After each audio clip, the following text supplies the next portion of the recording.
I'll give a little recap for the benefit of those who are just joining us now on what we did in day one of our discussions.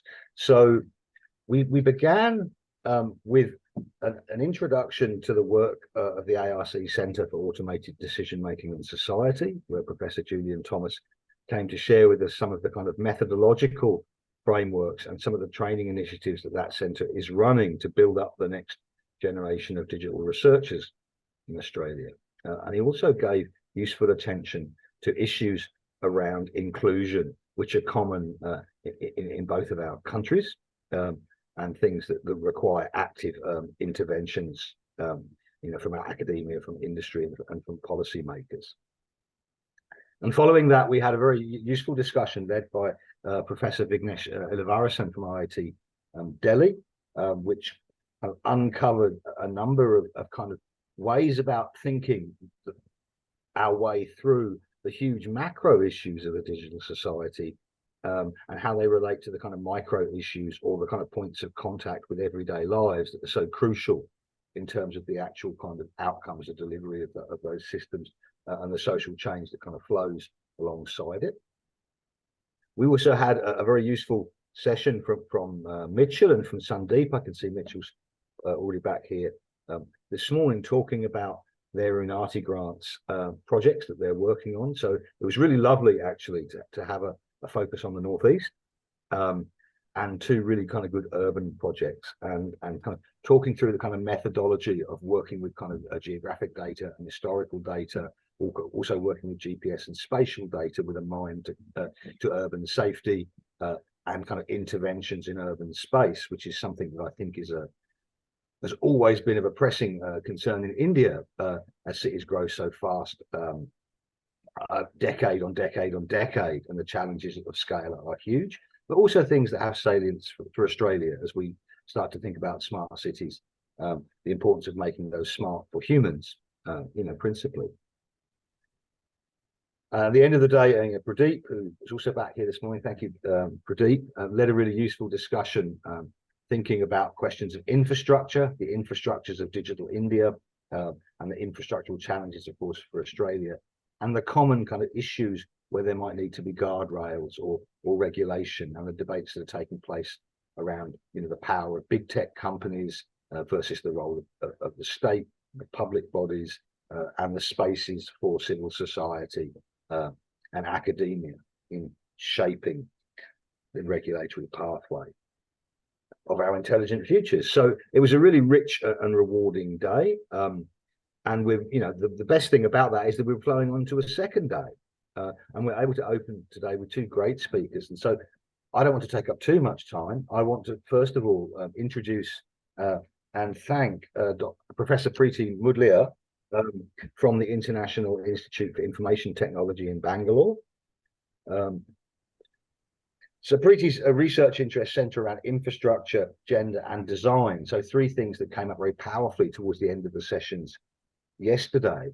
And in part, this is speaking to the domain of human-computer interaction, a field that I began in many years ago, but which is now something that is so prevalent and important in each and every kind of moment of life for people around the world, that I think it's a really kind of real benefit to have that longer sense of how we got to the kind of digital environments that we have today. And Preeti is going to be talking about bodies on biometric duties, locating children in a datafied welfare state. So thinking about children particularly, which I think is tremendously valuable to put front and center because they are our intelligent futures, but also thinking about the ways in which Aadhaar and the huge experiments in biometrics are kind of shaping particular kinds of relationships between citizens and future citizens and government. So with no more ado, I will hand over to Preeti. Thank you so much. Thank you so much, Adrian, and thank you to the Australia India Institute for this very nice invitation. And let me just share my screen. Is this visible? Yes. Okay. All right. So try and move this. Right. I'm going to be talking about bodies on biometric duties, locating children in a datafied welfare state. And this talk is drawing upon several years of field work that I have been doing in Rajasthan, trying to understand how the introduction of Aadhaar is influencing and shaping people's access to food entitlements. I'm just trying to move the screen. So my work is to do with food security and the means with which food security is achieved. And this comes with a certain moral component to it, a very strong moral component to it, because the recognition of the right to food is something that is deemed moral by all societies globally. And Amartya Sen writes that both freedom from hunger and the institutional structures to achieve it are invested with the weight of moral values and moral assessment, which makes it very important to understand that in the pursuit of food security, what are the means that welfare organizations, that states globally are employing. And in contemporary times, it's really biometric infrastructures that have wide currency, both with aid organizations such as the United Nations, as well as there is a lot of buy-in for the deployment of biometrics amongst many countries around the world. And in India, given its scale, given its population, everything just organically magnifies and scales.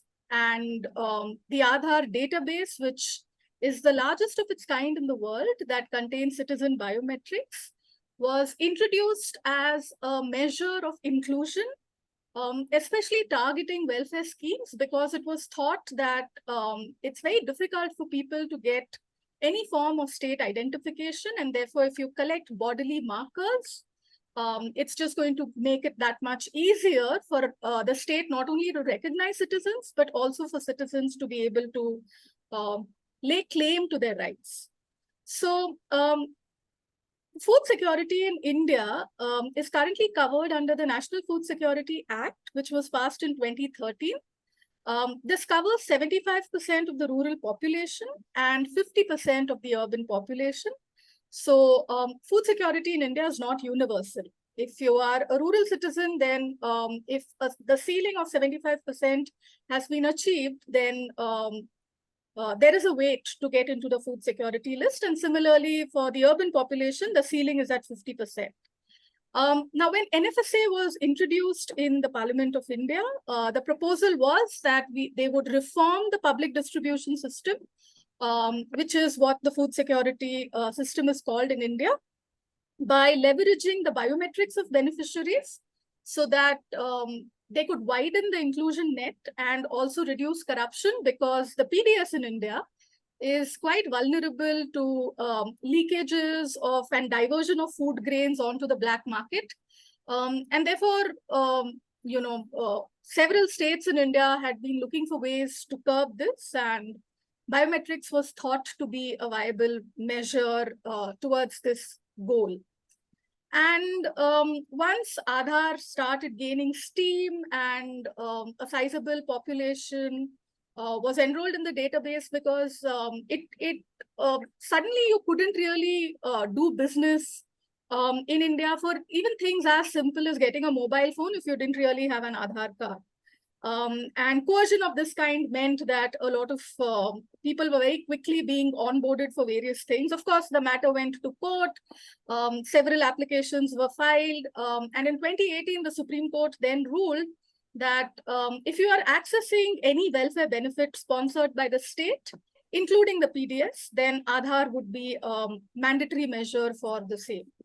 So it is in this backdrop that my field work began. So this is my field setting. My work is in Ajmer district in Rajasthan.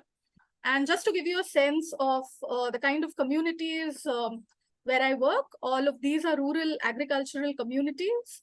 And they lay 5 to 45 kilometers on both sides of NH48, which is also the highway connecting Jaipur to Ajmer. And this is important to mention because there's varying internet connectivity in these parts depending on your proximity to the highway. And the Aadhaar-based PDS program began in these parts in January 2016, and my data collection began in March 2017, going up to May 2019. The pandemic hit, and I returned to the field early this month. So I'm still making the transition from my field to the urban city of Bangalore, where I'm based.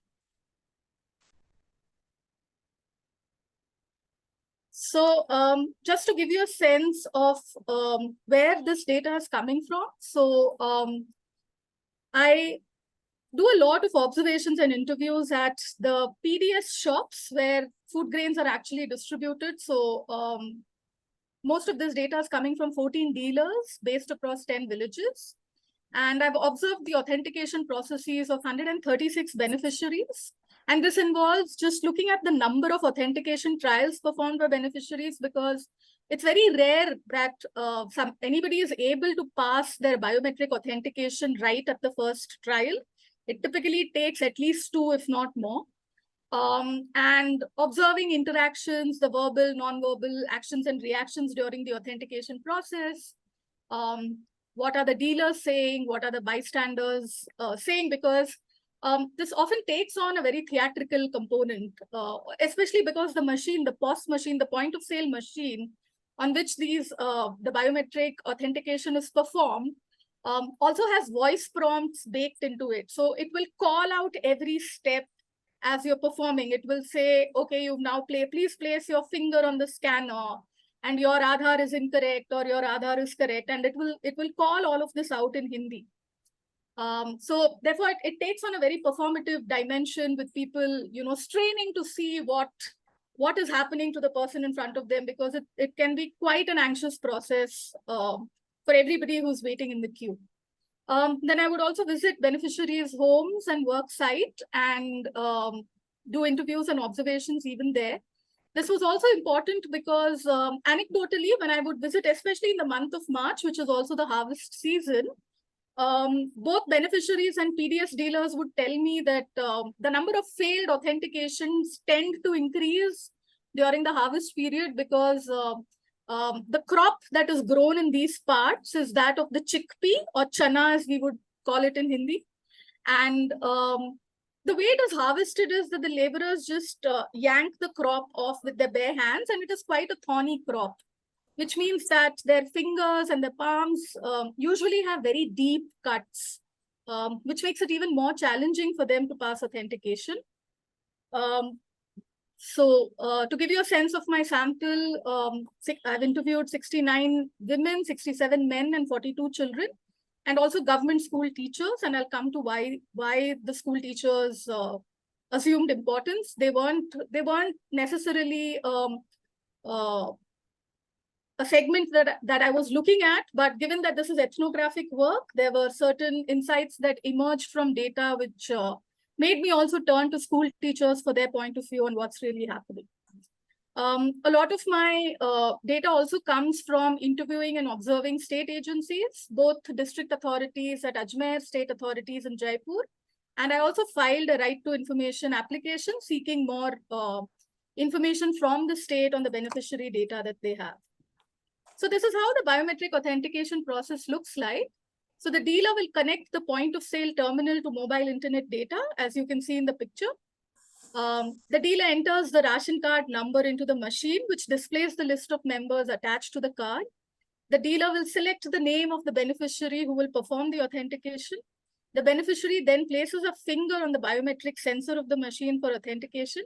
If a match is found, the beneficiary collects the food grain entitlement for the family and leaves. So it's a pretty straightforward process when you look at it, but in the way that it actually is executed, it can be quite messy. And this is primarily because of very weak internet infrastructure. And in the early days, when the biometric system was first introduced, state authorities would often tell me that, you need to be patient because this is a newly introduced infrastructure, And it takes time for things to settle down. But even as late as October this month, when I was in Rajasthan, I didn't really find internet problems being resolved. As you can see, people climb trees, people are climbing buildings just to place the antenna to amplify the mobile internet signal. And the other reason or the other challenge to this entire process is simply that people's bodies fail. Their fingers are just unable to pass authentication for various reasons. It could be because of hard manual labor.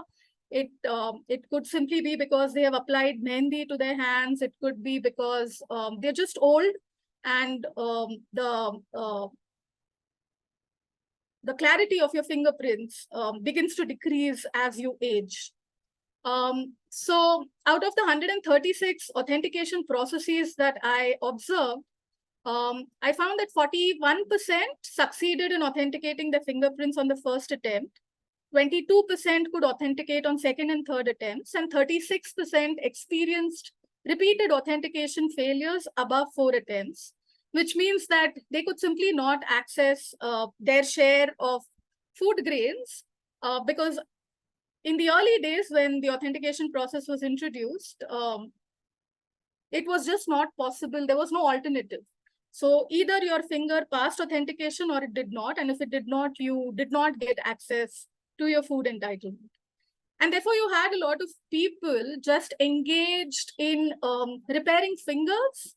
And I found that water is a very important component. So all the PDS dealers had to make arrangements for water because people needed to wash their hands and they would do all sorts of things. The recommended step for them was to just sit on the ground, scrub their fingers in the earth, use the mud, and clean their fingers and wash, right? So the PDS dealers would tell me, well, we have to arrange for water. We cannot really begin the food distribution process without ensuring that a source of water is present. Or then they would also use oil or sweat from their scalps to groom the fingers so that it just becomes easier to authenticate. And all of this just meant that, there were just long wait times. These are poor people and many of them are daily wage earners, and they would often lose out on their day's earnings because they would just come here to receive the food entitlements, but there would be long wait times or the internet signal would not be working or their fingers would not pass authentication even after repeated attempts. So therefore, it was quite challenging on various fronts. So for instance, one challenge that participants faced was simply to the dignity of their self. And like this beneficiary said, I'm 72 years old and I'm the only person who can come from my family because everybody else is engaged in work. But when I come, my fingers are repeatedly failing, and then I have to squat here in public with everyone looking at me, trying to wash my fingers, scrub them in the mud, and just get them to work. And it just makes me very sad having to do this. There were also several privacy concerns, and the woman would say that we are grateful that our face is veiled and nobody can see that my cheeks are burning up in shame, that I have to sit and scrub my fingers in the mud. And I just feel a sense of shame at having to do this, and it is intruding on my privacy in various ways. And this was very interestingly contradicting or in conflict with the kind of debates around privacy that Aadhaar had seen, because even when cases were filed in the Supreme Court, the argument was that the data that is being collected by the state in the form of biometrics is infringing on the privacy of citizens. But these beneficiaries of the PDS were not really concerned about how the data is going to be used. They were more concerned about the privacy of the body and what is really happening to the physical and their emotional sense of self, rather than what is happening to the biometric data. So the value conflicts experienced by the beneficiaries were really about time, dignity, and privacy. And this is where I begin to notice that a lot of children are coming in to perform biometric authentication in the PDS. And this is also mainly because children, because they are younger, their fingers are less prone to failures. And they are also more obedient, and they are okay when, the parents say, okay, do not go to school today, you have to perform this important task, because otherwise how do we eat? And they would get pulled out from school, and or they would have to forego their playtime. So when I began following up on this, I realized that it's something that's happening pretty significantly. And when you turn to the children to find out what their experience of performing the Biometric Authentication Act is, that the children said, well, I experience a lot of anxiety because my parent just drops me here and they go off. And, all of these adults are there. And in front of them, even when my fingerprints fail, I experience a lot of anxiety. Um, and then they also said that, well, this is a process governed by adults. There are, grown people all around. Even if I am standing in the queue, people behind me will often try and jump. They'll try and keep pushing me behind because I'm younger. I'm not really able to push back um, against the kind of things adults tell me to do. We also get scolded a lot because we are impatient, of course, and we don't know that, we have to wait for a long time. And then turning to the school teachers to understand what kind of an impact this was having on the schooling of children, I found all the school teachers I spoke to say that, it definitely is affecting attendance. And they also pointed out that it is not that children do not miss school for other reasons, especially because we are a rural community, we are a rural agricultural community. Children often miss school, sometimes they have caregiving responsibilities, sometimes they have to take the cattle out for grazing. However, with the PDS biometric system, their absence is assured every month. So if caregiving responsibilities may make them miss school, say once in 3 months or once in 2 months, having to perform the biometric authentication means that, every month, depending on whether how early or how delayed it takes to get the food entitlements, they can very easily miss school for 1 to 3 days per month. So every class had 4 to 5 students who regularly miss school for PDS biometrics. And the school said that we can't even penalize them because we understand that the food grain is very important for their survival. And therefore, we just have no option but to let it continue. So based on these observations, I filed a right to information application. And the questions that were part of this application were also emerging from my field work. It was quite a challenging process.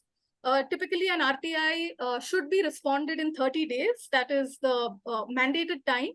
However, my applications would keep disappearing and I had to do several follow-ups. So I received the data only in February 2020, although I filed it in June 2019. And by then, the pandemic also hit. So a lot of my field work was disrupted because of that.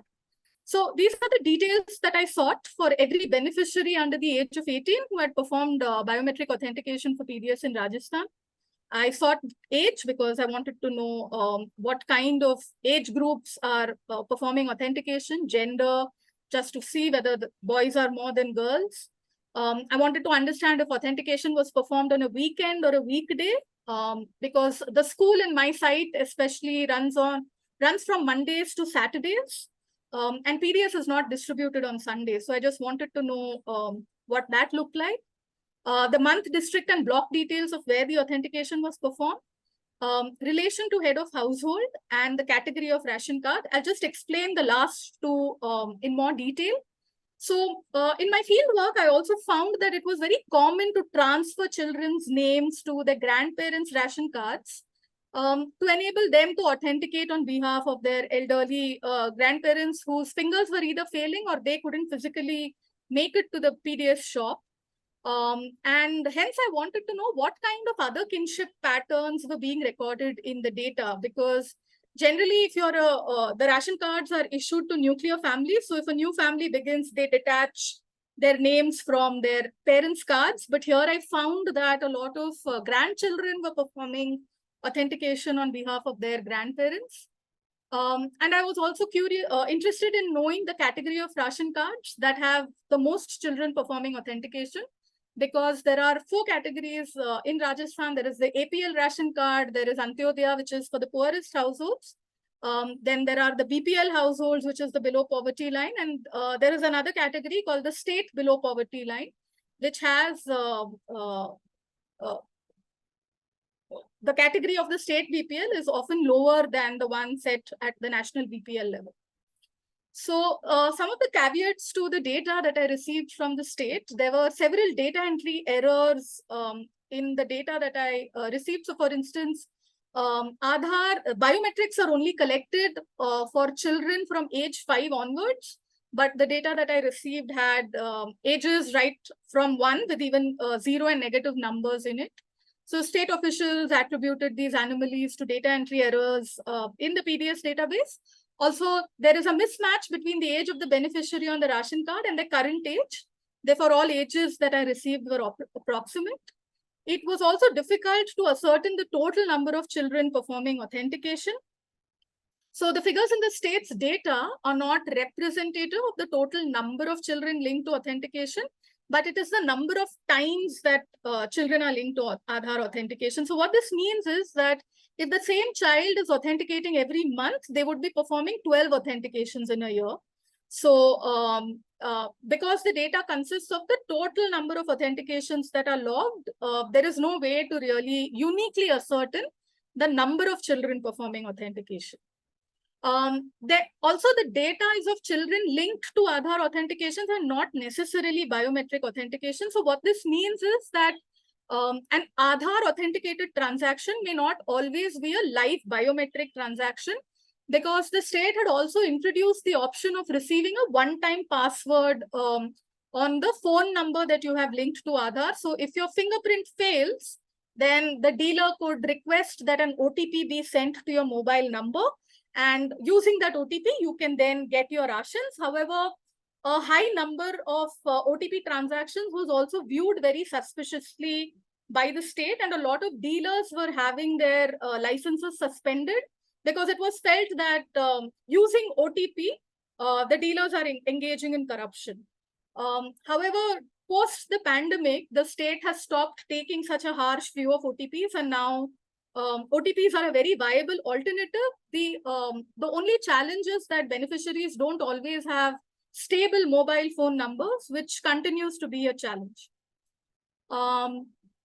So the analysis of my RTI data, the state gave me the data in the form of an Excel spreadsheet. I worked on these spreadsheets using the filter function in Excel. So I first ordered the data according to age, and I created 68 separate spreadsheets for all of the ages that I was interested in.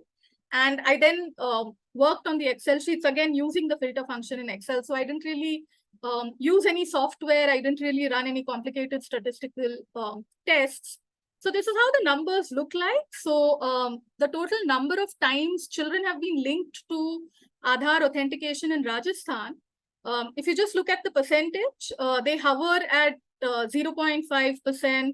It sees a dip in 2018, and then because for the year 2019, I do not have the complete year's data. They only gave it to me until May.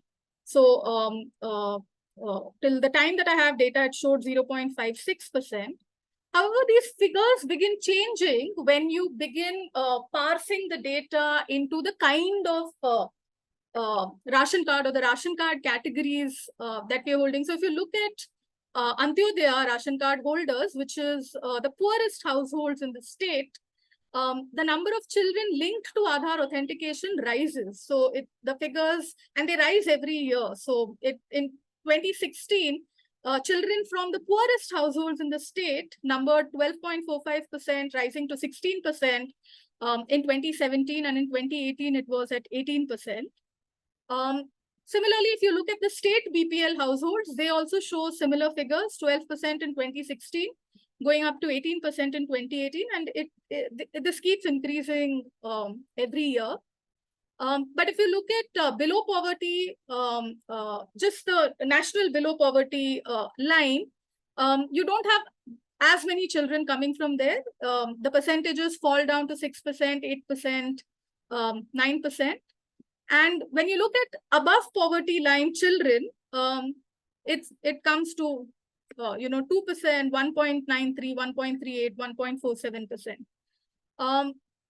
And then if you take a look at the top 8 kinship relations of children linked to Aadhaar authenticated transactions, so you find that children most often authenticate for their households, followed by grandsons, granddaughters, and other categories such as wife, brother, sister. I'm a little unsure how to interpret the category of wife, because all of these are below 18.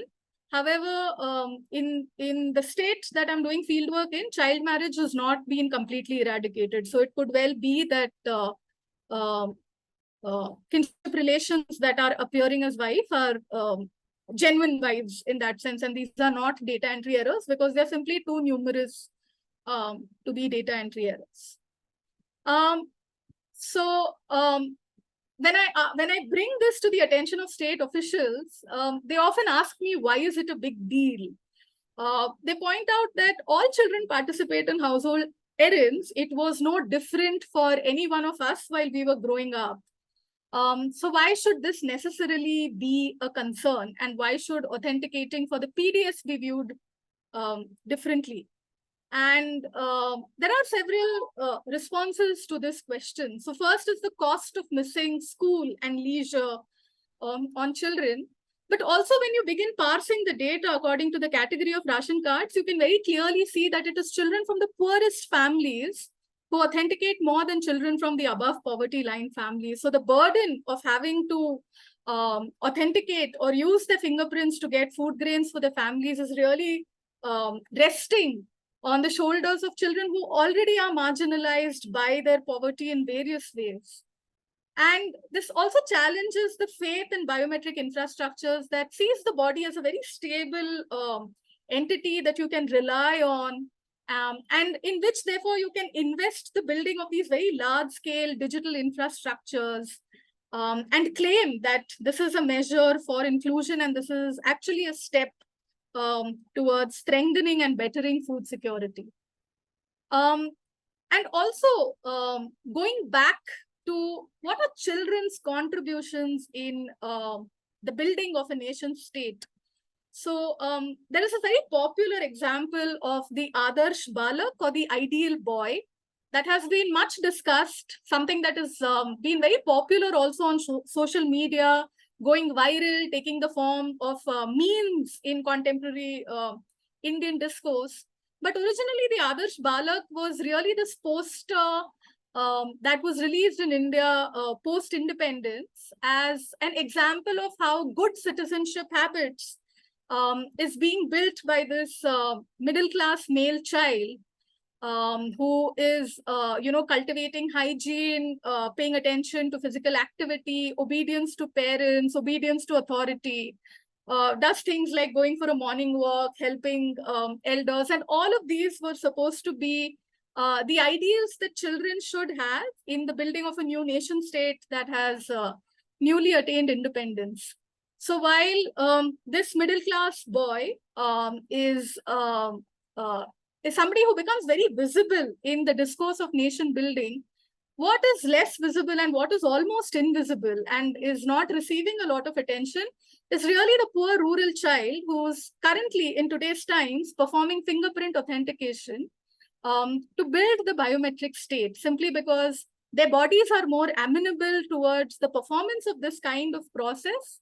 And they are also somebody who are more compliant to having to miss school and disruptions in their education than children who belong to the middle class and who are counted as people who figure in the above poverty line of the state.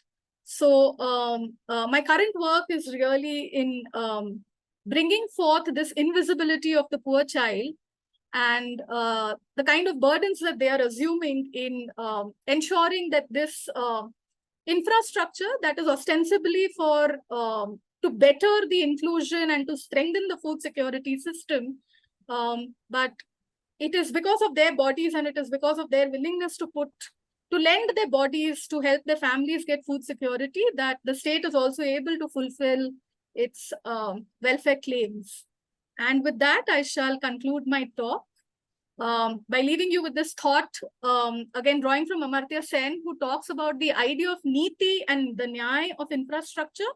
So Sen talks about niti representing the formal organizational arrangements that form part of the infrastructure, but he urges attention to the nyay, which takes a more broader and inclusive view of what is this really doing justice. So assess the nature and characteristics of justice and fairness that are emerging from the institutional base that makes up the Niti, rather than only focusing on the Niti. So thank you very much. I look forward to your questions. If you have any, these are the references that have contributed to this talk. Thank you so much, Professor. That was a really interesting talk. I enjoyed it a lot. And we were only talking yesterday about Aadhaar, about thinking about, the materiality of biometrics and how important that is. So that's a really, really illustrative set of examples, and raises some really interesting questions about the burden of observability that Professor Thomas was talking about yesterday. Now, amongst our audience today, do we have some questions? Because we do have a short period of time where you're able to put some questions to Professor Muglia. So put them into the chat box, or if you really don't want to type, you could raise your hands. Perhaps we'll stop the screen sharing, and then we'll be able to see everyone. Okay.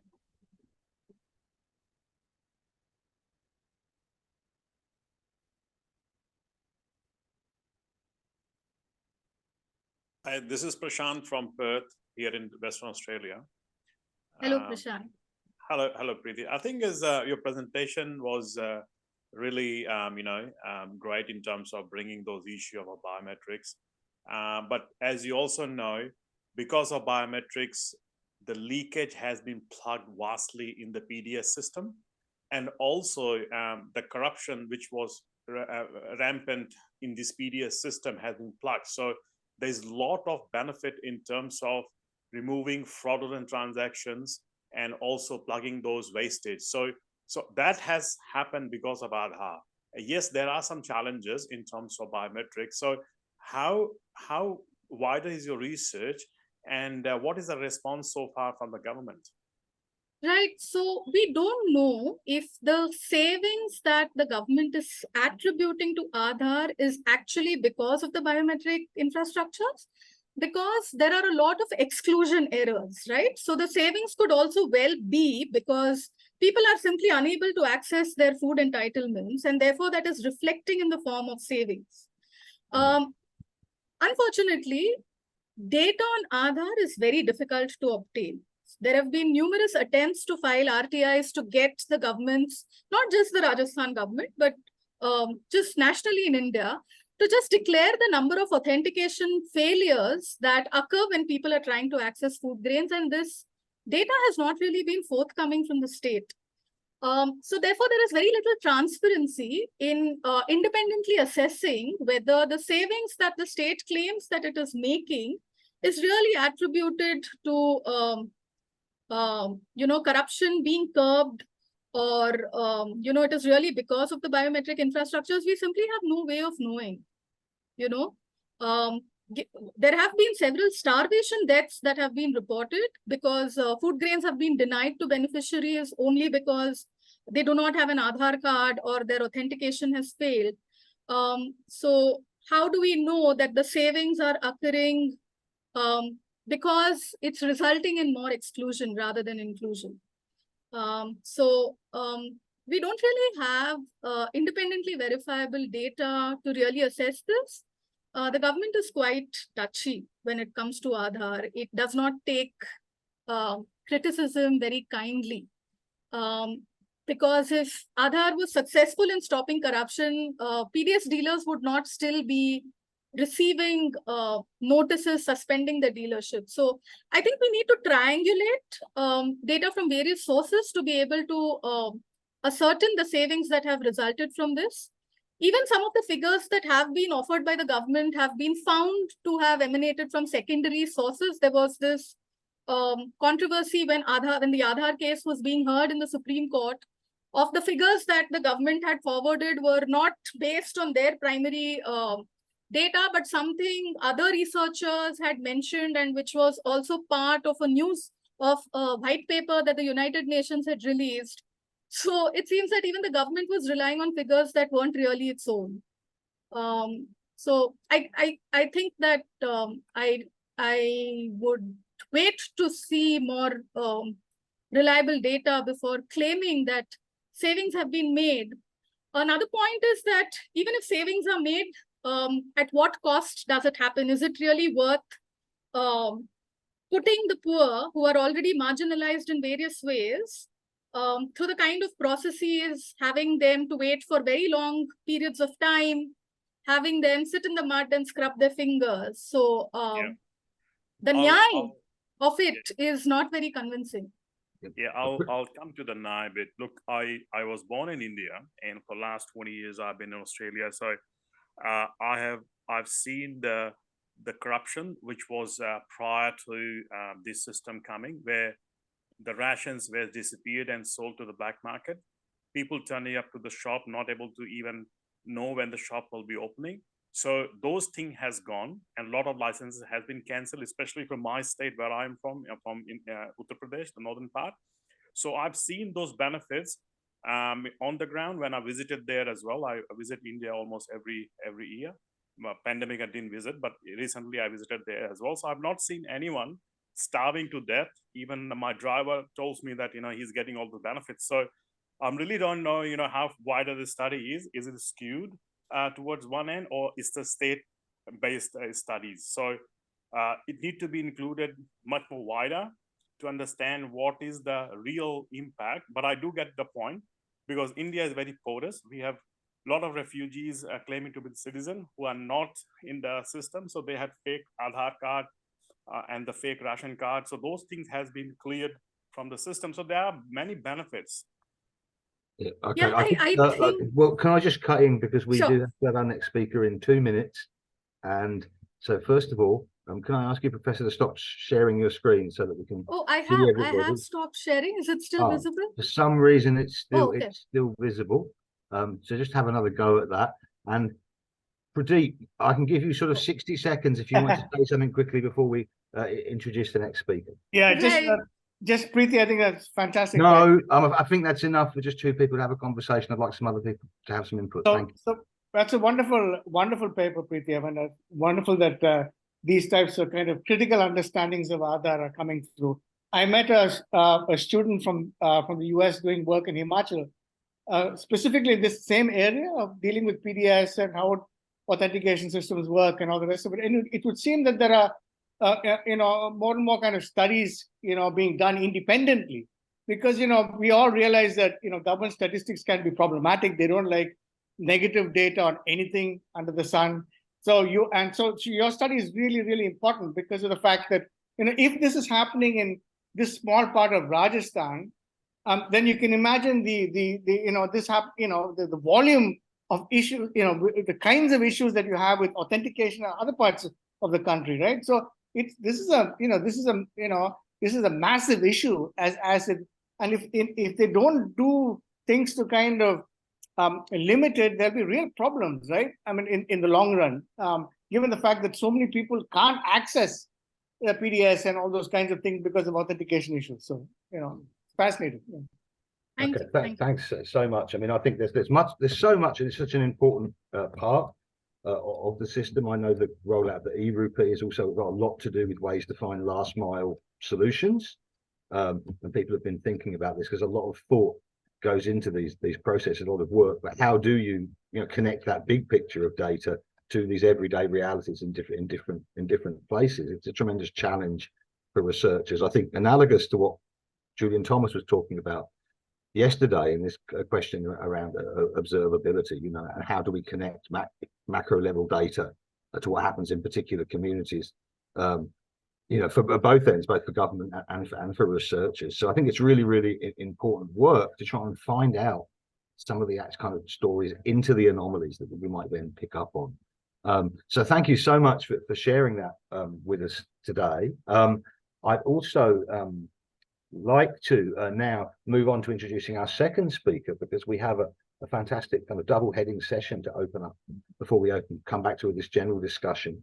I'd like to introduce Professor Jeannie Patterson, who is joining us from the Centre for AI and Digital Ethics at the University of Melbourne. And Professor Patterson's research It covers, lots of issues that came up in the last session yesterday around consumer protection, credit, around liability and data protection law, but also the focus on the ethics components of law and regulation when it comes to new digital technologies. And these have been very active discussions in both countries. So I'm very grateful, Professor, that you're able to give us some of your time today to share some insights on what's going on at the centre, the work you're doing, and what's happening in Australia. Well, thank you so much for having me. And I'm actually gonna put up some slides, if that's okay. And I'll explain why once I've got those up. So just okay, so you should be able to see that now, yeah? Ooh, sorry, just move it. Excuse me while I readjust my screen so I can actually drive these. Okay, now you should be able to see those slides, yeah? Yes, we can. Great. Now I just need to put them on the right Zoom. Give me 1 sec. So I'm just fiddling with the laptop. There we go. Okay, that's better. Okay, so what I thought I would talk a bit about today as a way of illustrating our work is I'm going to talk about generative AI, and I'm going to talk about the sort of way in which ideas of technology, ethics and law coincide when we're thinking about these new novel technologies.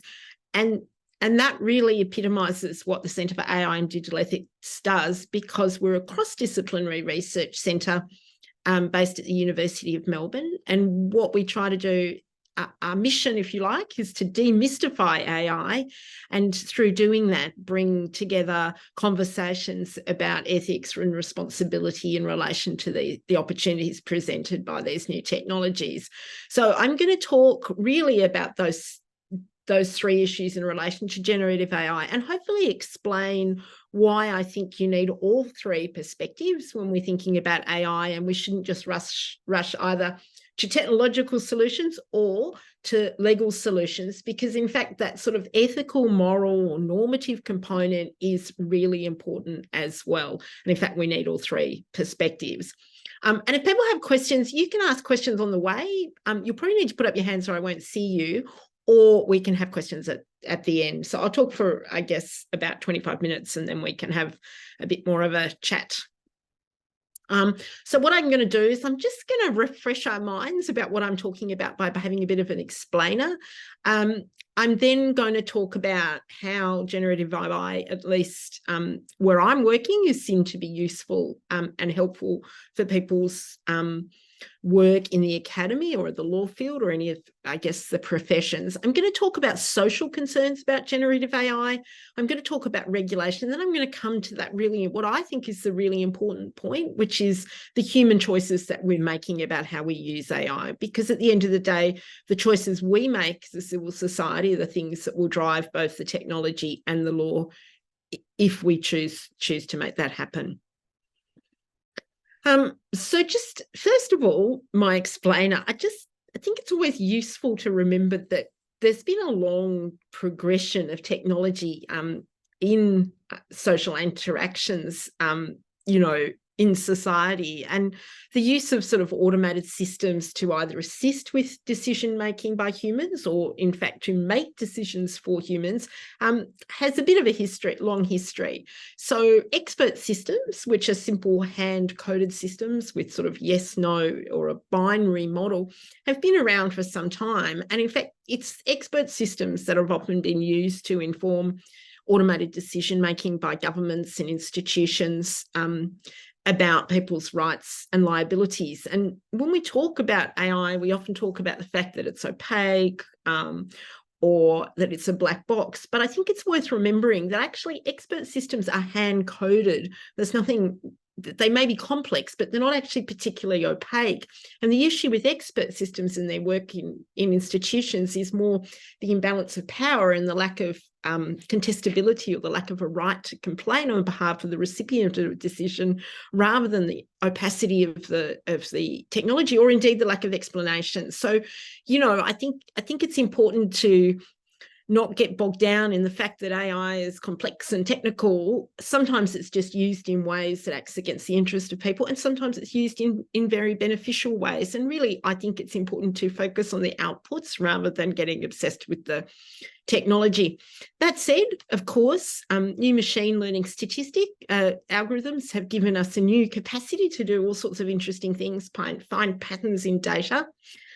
So this model shows what we can do with different kinds of algorithms. So on the left, we have a visualization of a data set. We can use on that data set linear model regression, which is a statistical technique to draw a line through the data to identify sort of basic patterns in it, perhaps in this case, who's able to repay a loan and who isn't.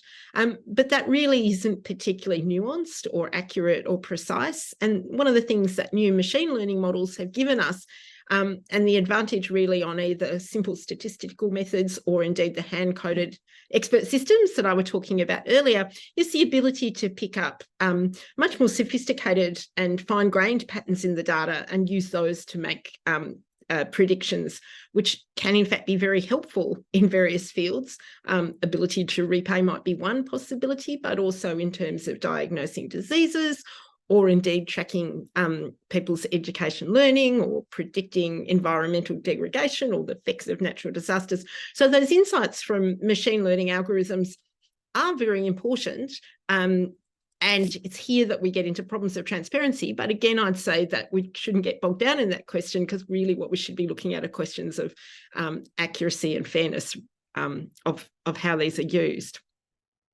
Neural networks have become more complex ways of sorting and understanding data again, and of course led to the ability with language that comes with generative AI, and most famously ChatGPT.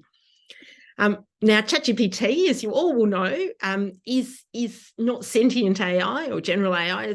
It's a predictive model which has been trained on large amount of data drawn from the internet, and then is able to make predictions about the pattern of words in any particular phrasing. So, for example, if we have a phrase, "the woman ran up the something," at least in Australia, the answer is unlikely to be gazpacho, which is a food. It's more likely to be stairs or hill, which have higher probabilities. And in fact, in this case, the model has predicted the stairs is the most likely word to continue. And the beauty of ChatGPT is it can keep doing this predictive it can keep using this predictive technique to find the next word, but by reference to the original prompt. So it stays in context for quite some time. And that's what gives it its apparent fluency. But of course, again, it's just a predictive model.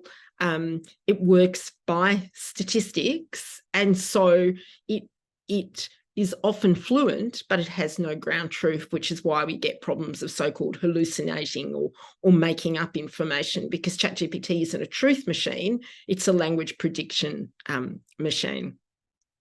Nonetheless, it has taken the world by storm, and at least in Australia, people have been full of ideas of how ChatGPT might undermine the work that we do, or in fact, it assists the work we do as both academics, or in my case, a lawyer. And it's useful for all sorts of things, even with its limitations. So people suggest that really with an academic focus, ChatGPT or generative AI is useful for things like researching, summarising, writing first drafts, email management, as ChatGPT is increasingly going to be or ChatGPT-like products will be increasingly embedded in Office, things like Office 365 that we use to run our computers. Search functions similarly, and in fact, ChatGPT is apparently very good at coding. So most of my colleagues in computer science are, experimenting with how they assess students now that students can use ChatGPT to code better than a human would.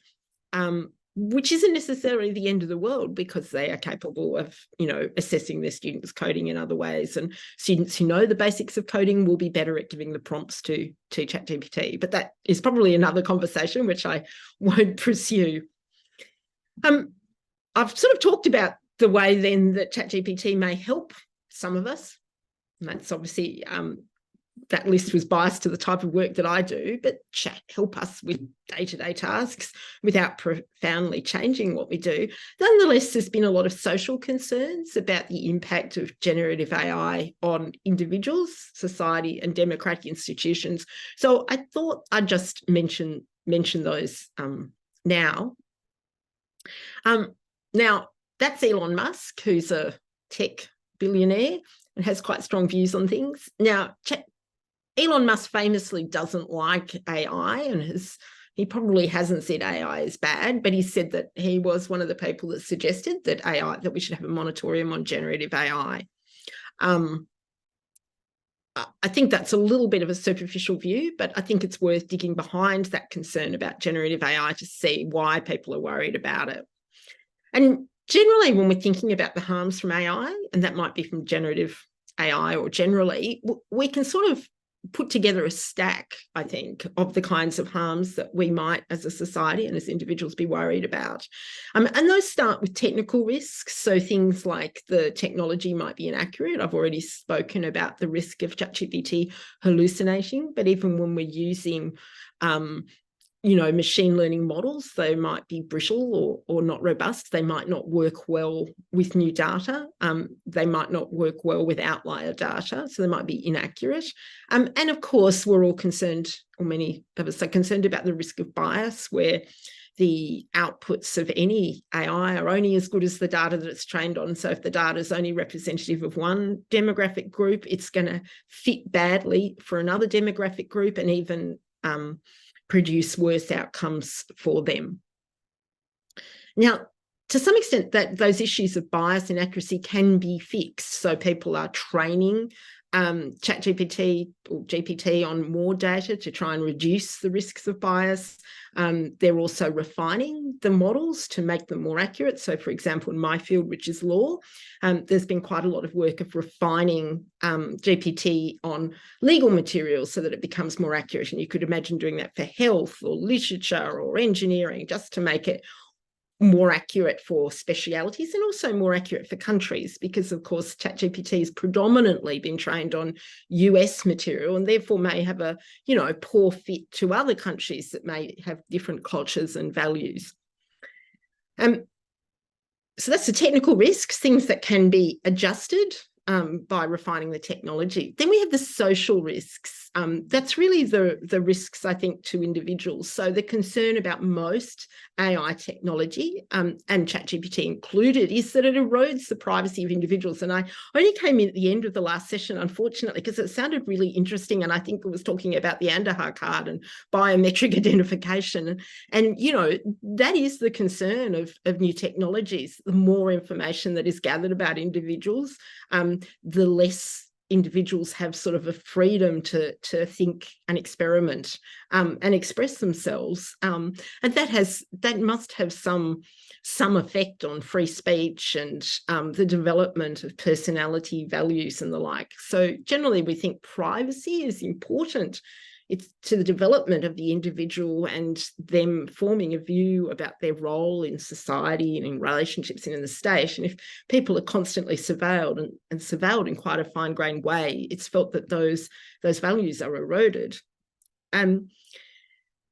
Societal risks are kind of the next level in the stack. And here we come into the problem that actually arises from the growing availability of generative AI, which is this idea of misinformation and deep fakes, which can be used not only to perpetuate scams, but also to potentially destabilize governments and societies.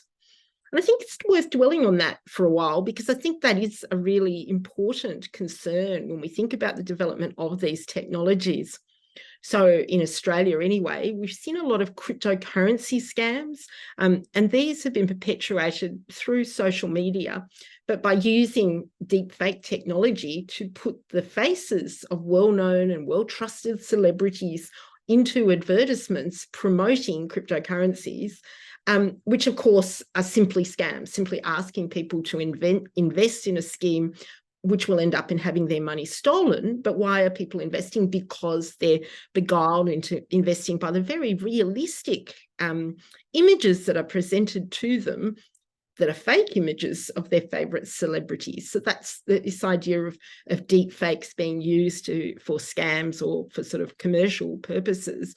But of course, that same technology can also be used for political purposes. So we've seen a lot of concerns about, deep fake pictures of various politicians, which has those politicians saying outrageous things, which are supposed to inflame tensions or encourage extremist views. And as the technology becomes more sophisticated, we become less able to rely on what we see as a way of understanding what's happening in the world, or what our politicians are doing, or what different demographic groups are doing, or even what other countries are doing. And we're seeing this increasingly in wars, where there's been a fair degree of misinformation and use of images to create misinformation. So I think this is of real concern.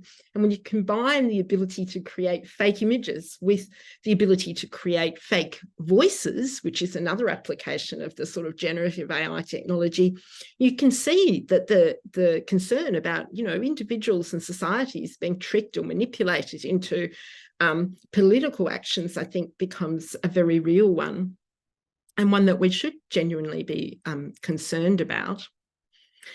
And the final one of those risks I wanted to talk about was the existential risk, which is as technology becomes embedded more in our lives, and as we become more reliant on technologies that talk to us and look like us, then we are faced with existential risks of what it means to be human. So if I come to work and talk to my computer, which summarizes the day's news for me and answers my emails, and then I go home and talk to Alexa, who plays me music, and maybe I have a robot at home who has cleaned the floor and maybe even turned the oven on, and then I sit down and have a chat to my virtual assistant, replica or the like, you start to wonder whether we as humans lose the ability to understand and cherish what is special in human relationships. And I think too, that is a real concern. And as you shall see, not one the law can deal with. So now, if you'll stay with me, I'm going to talk a little bit about how law and ethics have responded to some of these risks, ranging from the technical risks, the social risks, the risk to individuals, through to societal and existential risks. So how do we think about regulating AI in response to some of these risks?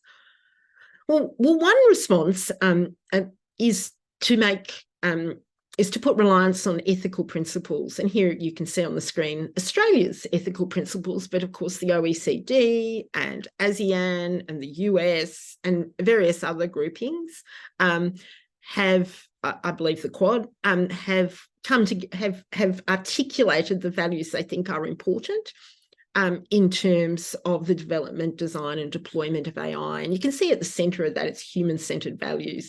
So we want AI to produce outcomes that allow human, social and environmental flourishing or well-being. We don't want benevolent uses of AI, and to ensure that we are also asking for things like fairness, privacy and security, reliability, accountability and transparency to built into the very technology to ensure that the AI that we use, whether it's an expert system or it's through to generative AI, the systems that we're asked to rely on in health, in education, in government are in fact working in the best interests of humans and respectful of human-centered values. Now, ethical principles are, of course, these sorts of ethical principles are, of course, not legally binding. People choose whether to comply with them, and they've been criticised on that basis. People have said, oh, well, they're just soft law, they don't mean anything. And in fact, people have talked about ethics washing on the part of tech companies, where they express a commitment to these principles, but then go off and engage in manipulative or fraudulent activities to manipulate humans against their best interests. I am of the school of thought that I think these principles are useful. I think they're useful as an aspiration, and I think they're useful as a reminder of what we need to be able to stay in control of the new technologies that we're being faced with. But some people, some people want more. And here we have moves to regulate AI. and this is being driven in particular out of the EU and to some extent China. So the two sort of first movers, Canada a little bit, but the two main first movers in terms of actually regulating AI technology instead of relying on existing law and ethical principles are the European Union and China, and they've taken different approaches. So China's gone with quite a specific approach. It's regulating AI literally industry by industry, where the EU has taken a sort of global approach and is regulating AI use or almost in one go with its AI Act.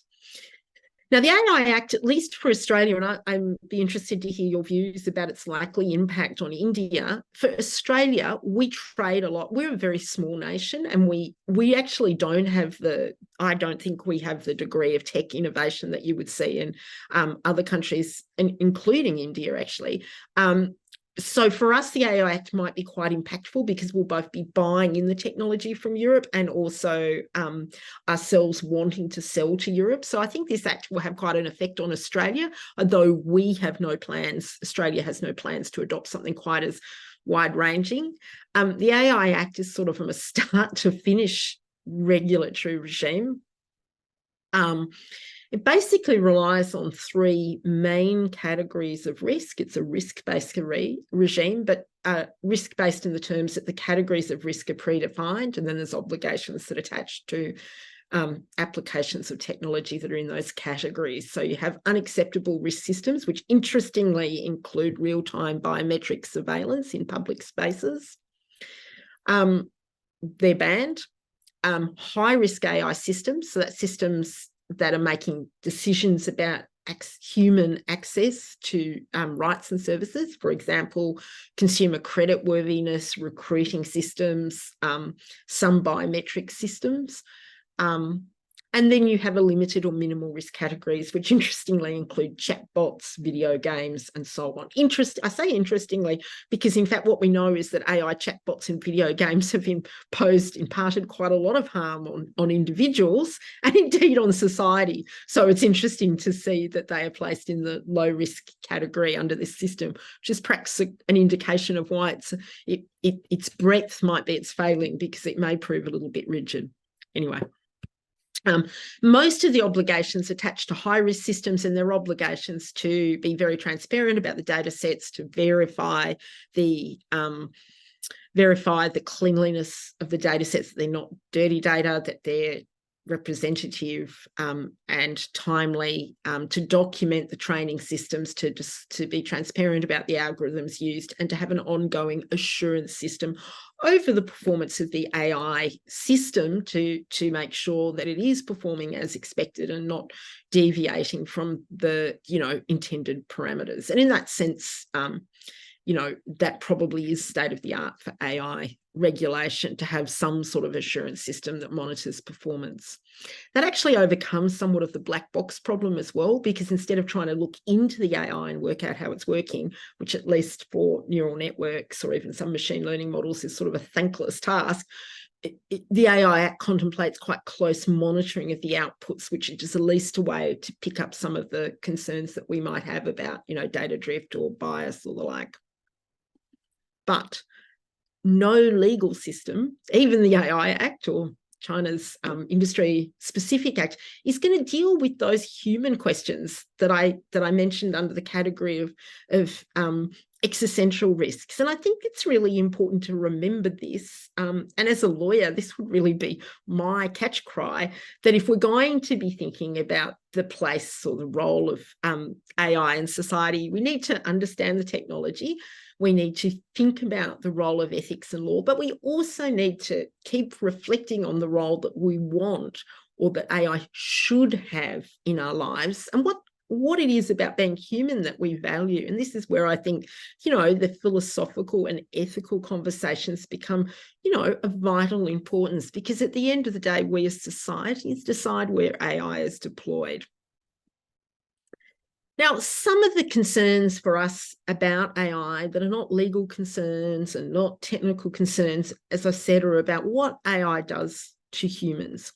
And one of those concerns is that as we rely on things like ChatGPT that can write beautifully, and find information for us and do all sorts of interesting things for us. What does it mean?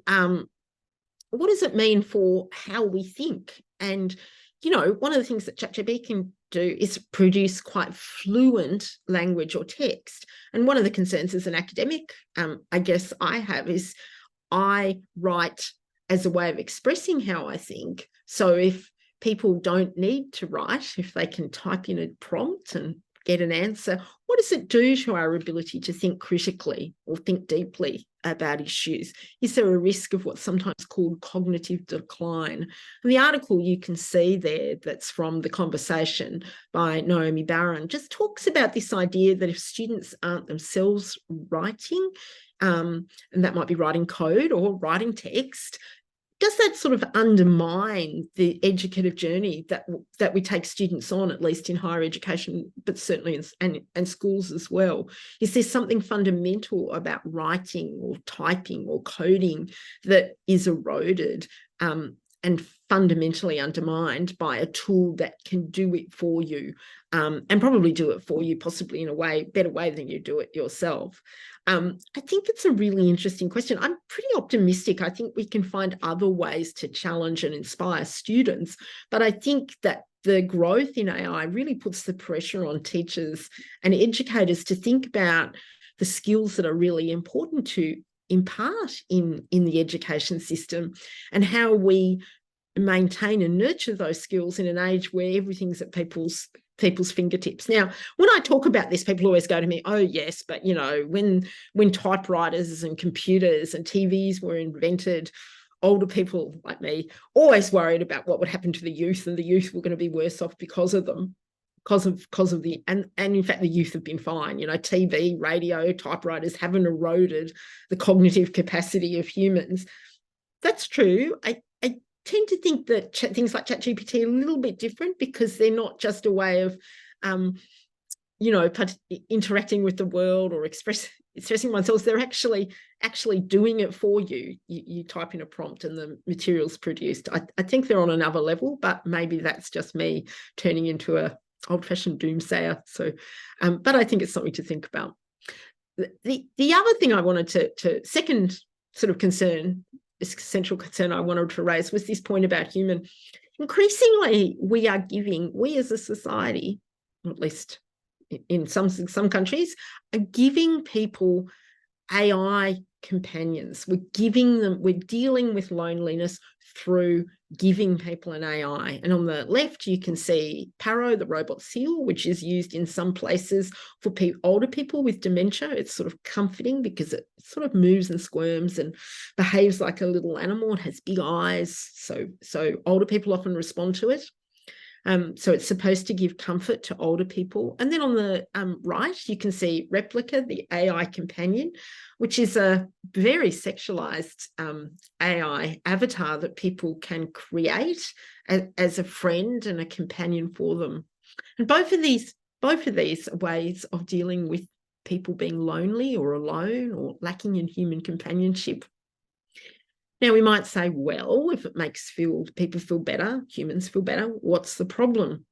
I guess the flip side of that is whether it's actually right to deal with people feeling alone, not having humans in lives, by giving them pretend humans, pretend animals, pretend companions.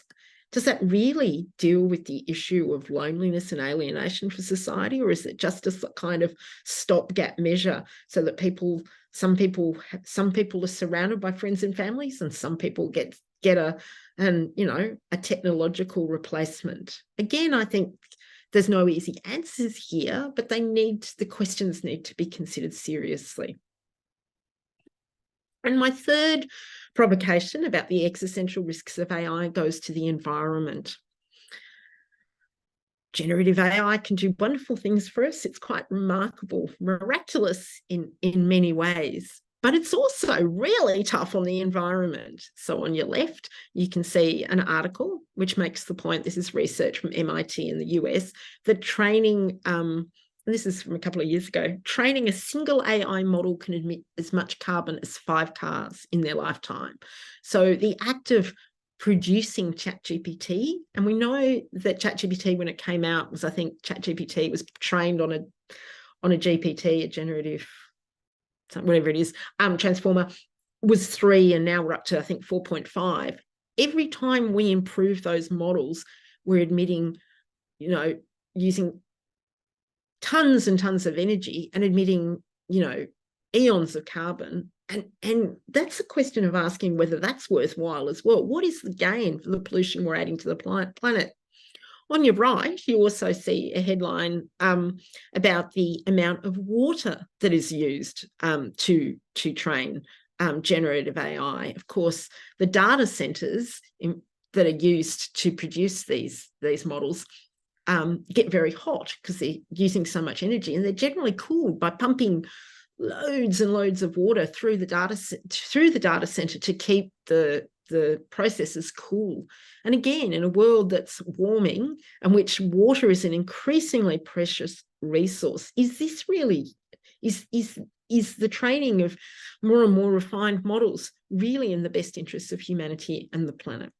Now, I don't know the answers, but again, I think that it's important not to get bogged down merely by the technology or the law when we're thinking about the risks and challenges and opportunities from AI, but also think about what I've termed these existential questions about our relationship with the technology in terms of, you know, the environment, humanness, and so on. So I'll leave you with those thoughts, and that's all I need to say for now. So thank you for having me.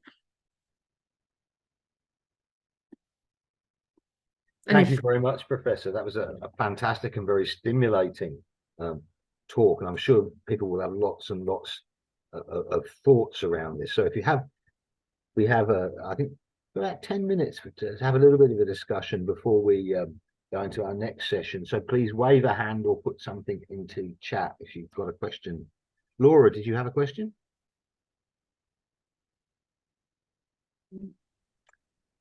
Hi, no, I was just clapping. Oh, okay, sorry, that's really a clap interesting on the talk. right. I apologize. Yeah, clap.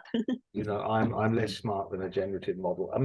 I mean, I have a couple of thoughts, I suppose, just off the cuff. I mean, I think it does run on from the conversation that we've been having, which is where the kind of, you know, the gains of large-scale digital systems have this huge environmental footprint. In the Indian case or Australian case, where you have hot environments, they're amplified because it's even greater. And often, if you take the carbon into account, then the gain becomes a loss.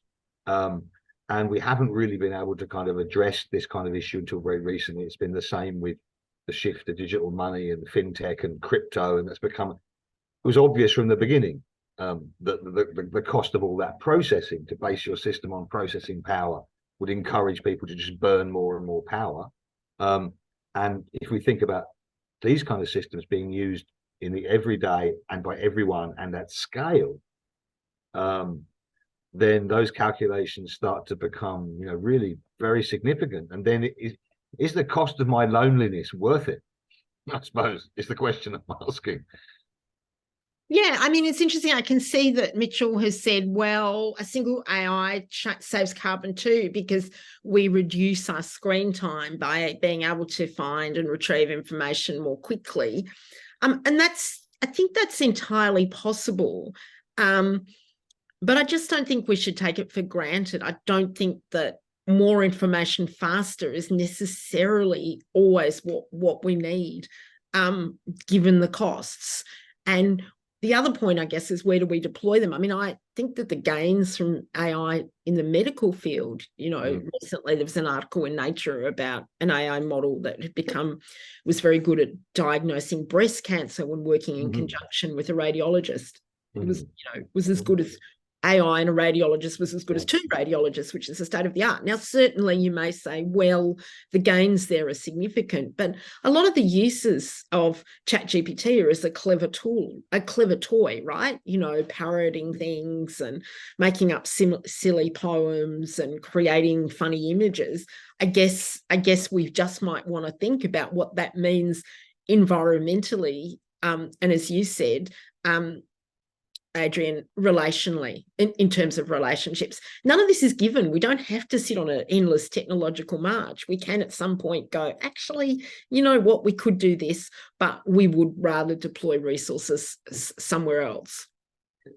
I mean, I suppose there's one other thing that I was going to bring into the mix, just because we didn't really touch on it, which is that issue which will be important in India, but also, you know, for many of my graduates, which is about employability. You know, when people deploy these models, not to, you know, do specific and expert tasks, but to basically generate internet content. So there's no point actually studying to become a content creator, because it's just going to be produced by, or all the people working in India, you know, doing processing tasks. There's a lot of people whose livelihoods, you know, are already being replaced by generative AI. So that it's not only a Luddite kind of impulse, but that I think using it merely to save labor costs is a real risk, in which the only saving is really at the expense of other people rather than for society as a whole. And how do we bring that into the discussion about regulation?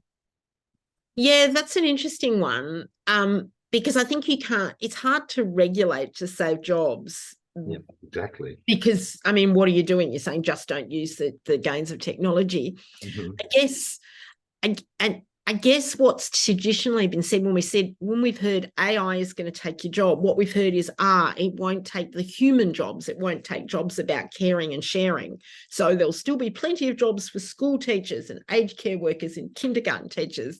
And I guess what's interesting to me is that, well, actually, AI is taking those jobs as well, because we're starting to talk about robots and avatars who might perform some of those tasks. So I don't think we should be going this. The problem for us is there's increasingly what's special about humans that only humans can do is rapidly decreasing. Now, Toby Walsh, who's a really well-known Australian thinker on AI, says what we should be doing is using AI for dull, dangerous, and dirty jobs. So an example of that would be mining. Mining is really dangerous for humans, and that is an ideal place to deploy AI. I mean, you know, we can have different views about how much mining should happen, but dull, dangerous, and dirty, that's precisely where we should be thinking about deploying AI. On the other hand, the creative industries, which are highly under threat from AI, and we saw that in the writers and actors strikes, but also in the concern that artists have had about generative AI sort of taking their stuff and regurgitating it. I think we should be really valuing artists and thinking about how we implement protections for artists, because I think as a human society, there is something special about having artists and creative people. And if we don't stake out the ground for them through some sort of protection, that would be a real loss for society. And there's nothing dangerous. There might be something dangerous in art, but it's not dirty or dull. Thank you so much. Does anybody have a thought about putting this in the Indian context? I mean, are these the same kind of questions that are being asked in India today? Are there different questions when it comes to thinking about regulating AI and preparing for AI? We, of course, you know, we've had the kind of Indian AI portal is up there, embracing the future. Where are ethics in that discussion? Pradeep, do you know? Priya, do you know? Time magazine carried this cover story, I think, sometime last month, on AI in the global south, with India as its focus. And I think one of the issues that it had raised was just that a lot of AI data, a lot of the data that AI needs to train its data sets on is really coming from the labor of, again, poor people, especially because given that AI traditionally is coming from a very global north, English-speaking perspective, the ethics is that it's not serving the needs of users in the global south, speaking to their cultural context. And again, the diversity of languages that a multilingual country like India would host certainly has a lot of gaps there. So it's a slightly different kind of ethical discussions. I think here the concern is just that it's not serving our needs enough. But I really appreciate what Jeannie said about, we need to also ask ourselves that is it really essential for us to be on this particular pathway, because these resources are can so easily be redirected to places where they are more required. A fascinating talk. Thank you. You're welcome. And you're so right. I should have mentioned that. You're quite right. So thank you, Preeti.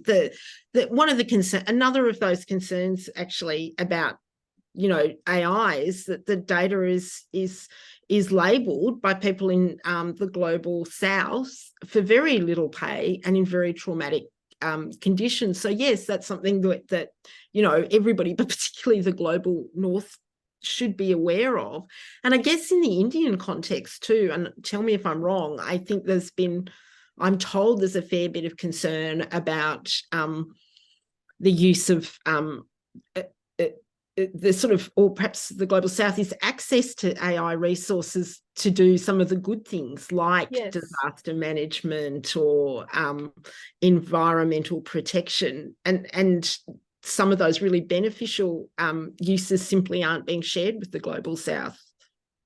Can I just add something to the mix, Prashant, here, Adrian? So I was at a conference just recently last month in Sydney, and we had some experts from AI and also cybersecurity. We were discussing about how India and Australia can collaborate in the front. The fact is, India is at the moment the 5th largest resource pool for artificial intelligence. And the use case which are in India is far advanced to what's happening within Australia as well. Like booking a train system, you can do it to AI as well. They have got AI on the portal, and they're also training on multiple languages in AI. So they have got model which is equivalent of ChatGPT based on Indian language. So the research and the work is really. Yeah, India is far ahead of Australia in terms of AI. Like India has a booming ecosystem in AI and fintech. It's extraordinary. I agree. Absolutely extraordinary.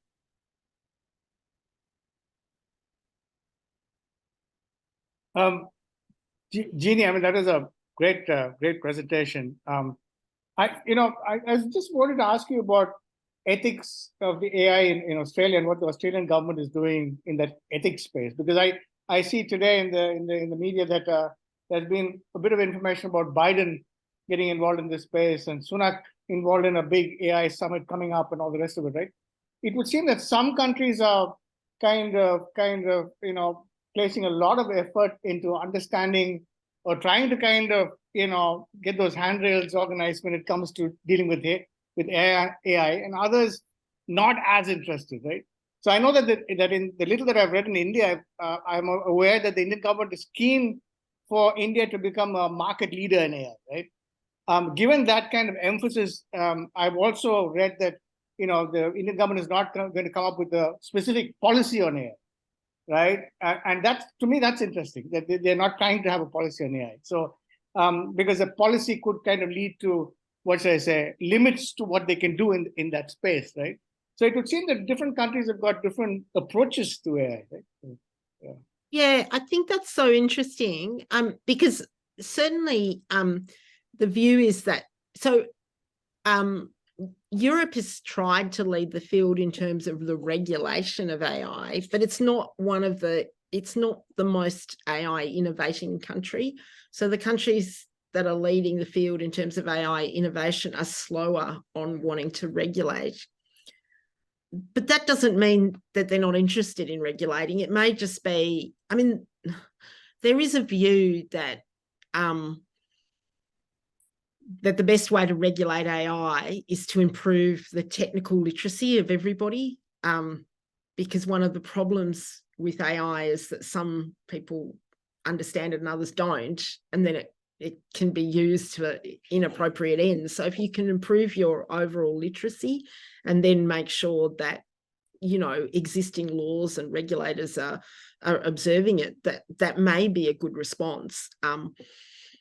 Now, perhaps that's an idealistic view as well, given the power of the big tech companies. But I think it's a bit of wait and see, to be honest. So I guess what I've said is, yes, I agree, countries are taking different ways. People are quite critical, actually, of the UK, because some people have said that that AI summit is an excuse for doing nothing. So I mean, it'd be interesting to see what happens in India. I mean, I don't know, the Indian friends might be able to tell us, has the new data protection law, it's been passed or it's still in draft form? No, I think it's still in draft form. Mm. And generally, data protection, I think, is seen as perhaps more important than regulating AI, because it's data protection that gives individuals control over their own data and protection against a lot of profiling. I think the issue is, in the Indian case, is that there are protections for an individual's data, but not much less so, or not really, for community data. So that means that once data is aggregated, then it's really open slather. Which, if I was developing AI, would be perfect, because there's all that data to work with. But it allows for the right to the individual, of course, in the Indian constitution. But once things become kind of social data, then really it's basically whether you're holding that data or not, which is, data sovereignty arguments come into that, in terms of whether India holds the data or whether AWS holds the data. But there's no real bar on what you do with that data once it's lumped, and that, so the coming of course, these models instantly, raises questions around that model. Absolutely. And I'm just noting Prashat has posted something on India's AI policy. Thank you for that. So I'm sorry that we're out of time, because I think we could talk about this for a long time. Yeah. I want to thank you, Professor, for kind of taking us through some of those thoughts around principle-based regulation, but also the practicalities of how we then take those principles and what that might mean. And also to thank Preeti again for taking us to the other end, the kind of point of delivery, and how that makes us think about these large-scale systems. And in India, of course, the largest scale, as always. So I'm very grateful for your talks, and thank you for joining us. Well, we'll get going, and people will come back in as we go along. So welcome everyone to this final session for this two-day event. It's been a very exciting 2 days as we've roamed across many topics, as you would, talking about digital humanities and intelligent futures across India and Australia. There's really so much ground to cover. So some of you were with us this morning as we worked through some of the work that's going on regulation and ethics and law in AI. I'm thinking about Aadhaar on the ground across India, and perhaps for those who were with us yesterday, was able to kind of meet some of the directors from some of the big ARC centres working in these fields, and also to hear from some of the projects that the Australia India Institute was able to fund this year, looking at digital urbanism. So for this final session, we're going to, which is led by Dr. Naveen Tayal, who's Associate Professor at IIT Delhi. And Naveen's research interests are really, are across the whole domain that we've been working on over the last 2 days, particularly at the intersection of law and science and technology studies, where often these things become, structured and implemented. So it's a really critical domain. And Naveen has very kindly organised, a really great panel of speakers that I will get Naveen to introduce, if you may, as we go along. And you can also let me know if you prefer to do questions, Q&A by presenter, or if you'd like to take them all at the end. I shall leave the dynamics of the panel in your safe hands. Thanks, Adrian. Morning all. Oh, probably afternoon in Australia, right? Yeah, it's a pleasure to co-organize this with Arjun. And the idea is to explore the state of the art in this area and to see what are the contemporary trajectories around which research is happening. And it's my pleasure to welcome Nirmala, Maya, and Arjun. I think all three of them would probably not need much introduction, but this is my role today. And so Dr. Maya Dodd is currently a director at Flame University of the Flame Center for Legislative Education and Research. And she received a PhD from Stanford, and subsequently she did a postdoc at Princeton and in JNU in India. And she has previously chaired the Center for South Asia, the Writing Center, and the Department of Humanities and Languages. Her research interests include digital humanities, South Asian studies, and issues of archiving and cultural studies. It's my pleasure. Thank you, Naveen. Dr. Nirmala Menon is professor in the School of Humanities and Social Sciences at IIT Indore. She's the chair of the newly established Jayaprakash Narayan National Center of Excellence in the Humanities, and she leads the Digital Humanities and Publishing Research Group at the IIT at Indore. Professor Arjun Ghosh teaches at the Department of Humanities and Social Sciences, IIT Delhi, and he works in the fields of performance studies, digital humanities, and tech in society. Welcome, Nirmala and Arjun. Yeah.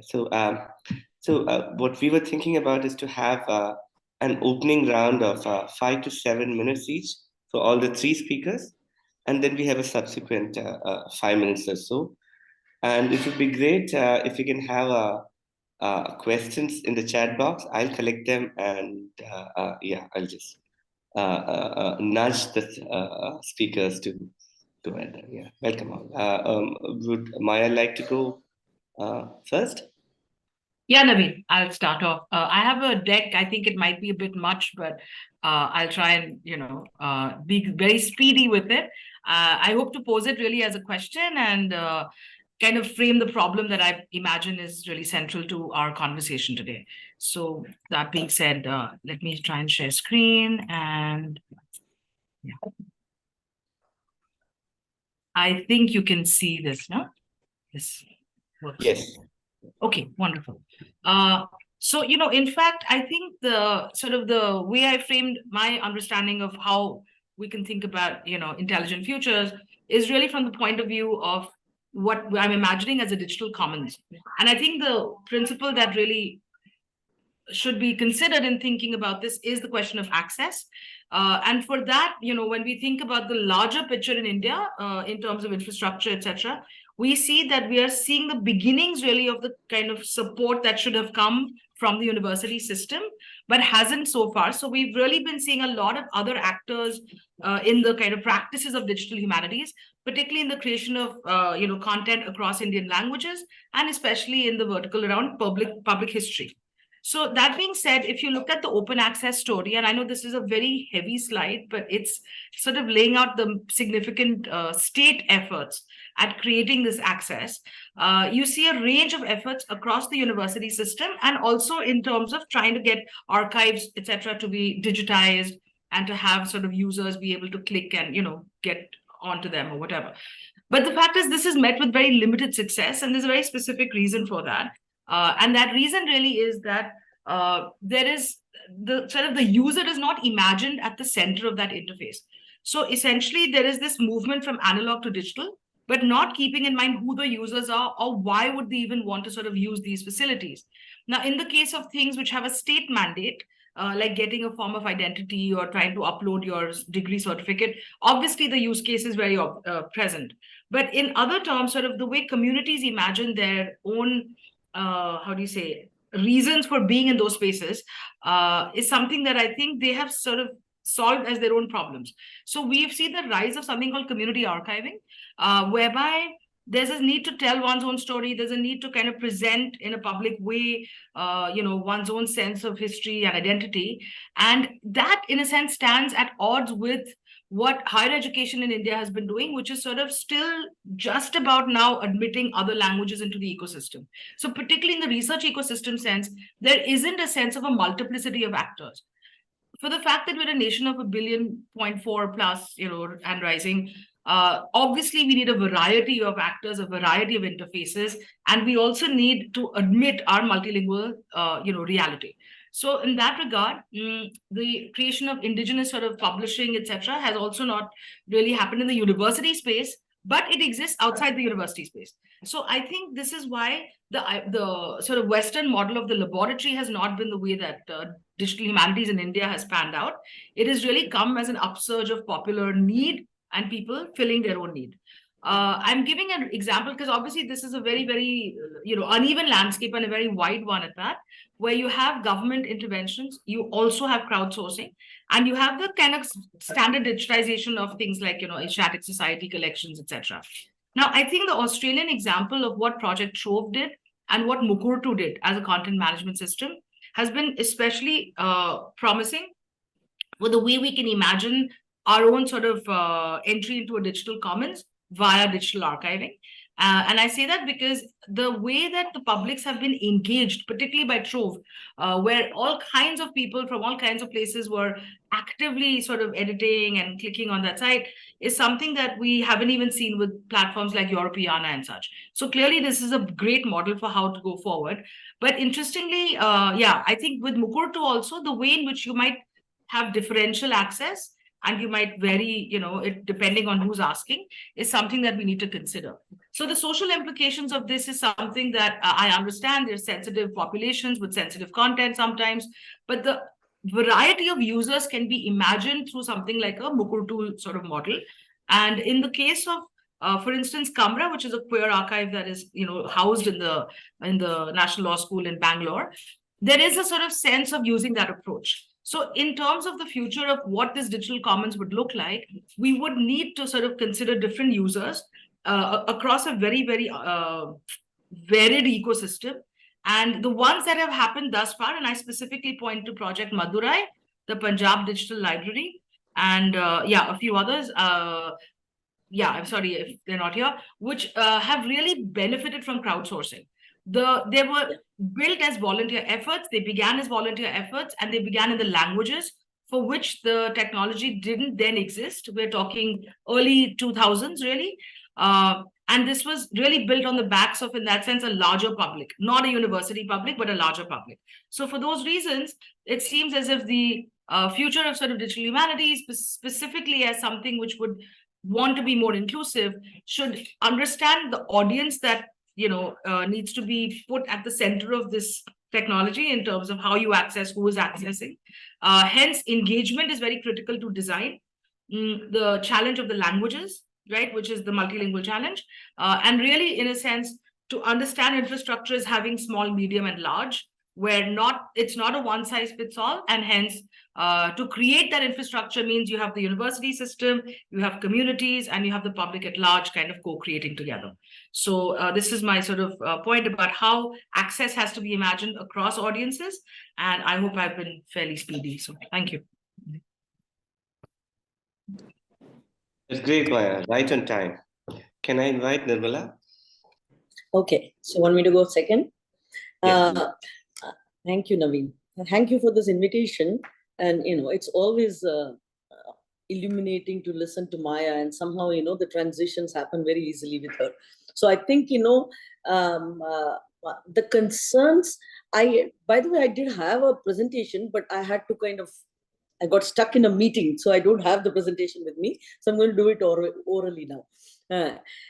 So what I would like to focus on, taking off from where Maya stopped, which is that while she talks about the community archives and, the participation of a larger public in creating archives and databases, my concern has been slightly, more contained, in the sense that I look at precisely the same data, so scholarly publishing.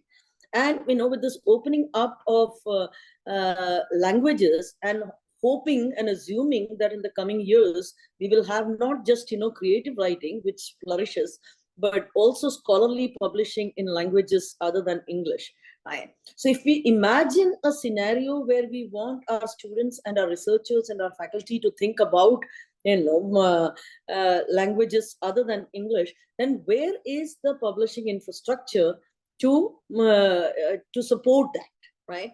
So we do not have a scholarly publishing infrastructure that is even comparable to the kind of creative publishing infrastructure we do have, right? So if we look at creative publishing in any language, not just in English as well as in other languages, you have presses who have really, have fine translations, printing, capital infrastructure. We do not have a complementary one for public infrastructure. And the question is that why? So in some ways, it's a very long talk that I usually have, which is that, we kind of missed the bus on university presses, and we really never kind of built upon that infrastructure. But now, we are in a age where we have to think about how do we create or begin to build a digital infrastructure for publishing that is born multilingual. Right? It's not just born digital, it's also born multilingual. Now, that in the beginning, to me, would have to come through translations again. Because the higher education system, especially in the elite universities as well as in the institutions, are so, focused on producing scholarship in English, that it would have to be through the way of translations. So to create a kind of a publishing infrastructure that looks at multilingual publishing as the norm, not as as an add-on, is to me the need of the hour. I don't have a perfect solution for it, except that we have to start with baby steps. And I think one of the things that we have tried to do at IIT Indore is to set up the knowledge sharing in publishing, which is a multilingual publishing platform in a consortium of university presses with Ubiquity Press. We have not, it's a very nascent project, and I would have liked to talk more about the challenges of starting a project like that. But what it is trying to do in its first publication now is to publish the first anthology of electronic literature from India. That's first volume is being published in 4 languages simultaneously. So that to me is a very small beginning. And from there, I would like to see more kind of, scholarly publishing infrastructures come up in academia, right? And what are the consequences of that? One, let me also, this is a small project I had done, but I have some data from that project. We did talk about, open access. Maya had that slide. Open access in India is a very difficult argument, because on the one hand, while we do subscribe to the philosophy of open access, it is also true that we also are home to one of the highest number of predatory journals in the world. So then, to kind of create that open access infrastructure through government funding, through DST, DBT, and other funding agencies, and then to give platforms for our faculty or our researchers to publish their work is still so minimal, right? And when I say minimal, I really want to point to you that as this is a paragraph I'll just read from here, that in India these factors are high because of India's market need, with thousands of scientists needing to get published to get a tenure and promotion. So the publish or perish kind of culture has certainly seeped into India too, especially in the last 20 years, as many of us know. The country produces about 0.34 million researchers, full-time or equivalent, between 2015 and in between 2015 and 19. India's scholarly contribution had a growth rate of 12.5%. And I'm only looking at Scopus indexed, Science indexed, and journals across the world, which makes India's share in the world's output as 5.3%, with more than 0.8 million papers.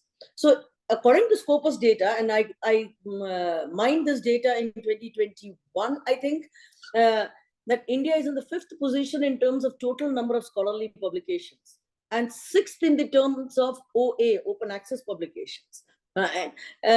So given that this is the kind of scholarly publishing that we have, I think it should shock us that we still don't have a kind of infrastructure to support it, and that we are not having levels of peer-reviewed journals or digital publishing that kind of harnesses that publication strength, while being able to parse it for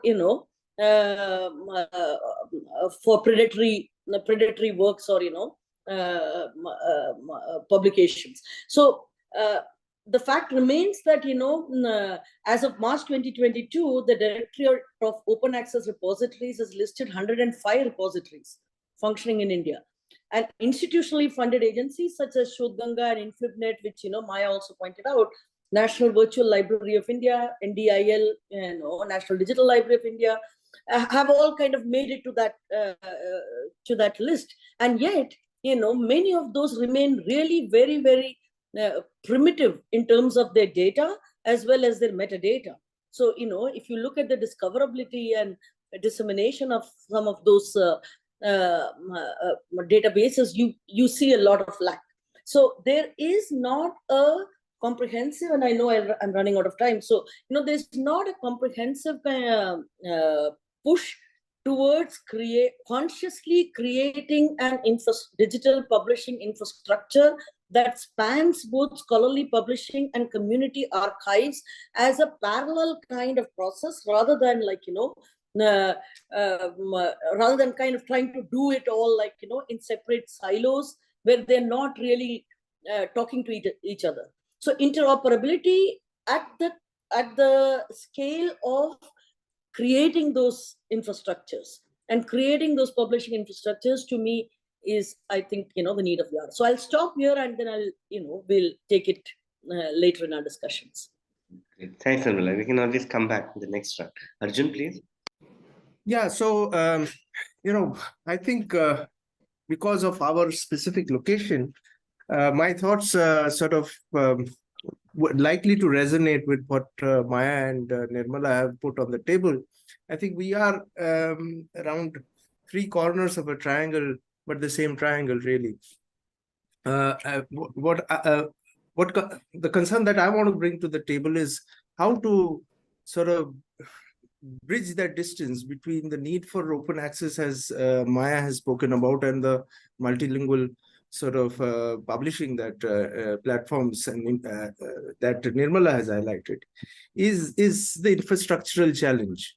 One of the issues is that do we have the kind of resources that we need for the Indian languages that would enable so it's a technology challenge for us to move along. Now, if we look at the broad field of the digital humanities, I mean, it's a big tent, but within that, two broad areas are that of archiving, that's digitization and digital transformation. And the second is that of predictive modeling, linguistic language models, etc., right? And digital analysis of texts. Now, and both of them would require language-specific resources, right? I mean, in order to move to transfer documentary records into a particular digitized record, you need to have reliable OCR models, OCR or even HDR models. And do we have that? That's a crucial question. And the challenge is so much more than many other countries, if we can say, is because India is one of the most linguistically diverse, ethnically and linguistically diverse nations, large nations on the land. I mean, there are some nations which have a greater linguistic diversity per kilometer square kind of area. But India, in terms of its extent and the size of its population, certainly presents that kind of challenge. And we can begin by saying that India has some 22 or so scheduled languages, but actually the linguistic diversity is a whole lot more.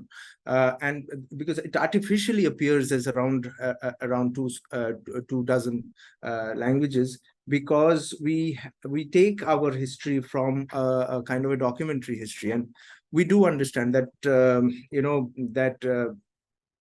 the documentary world, the print world, sort of created dominant languages of privilege, and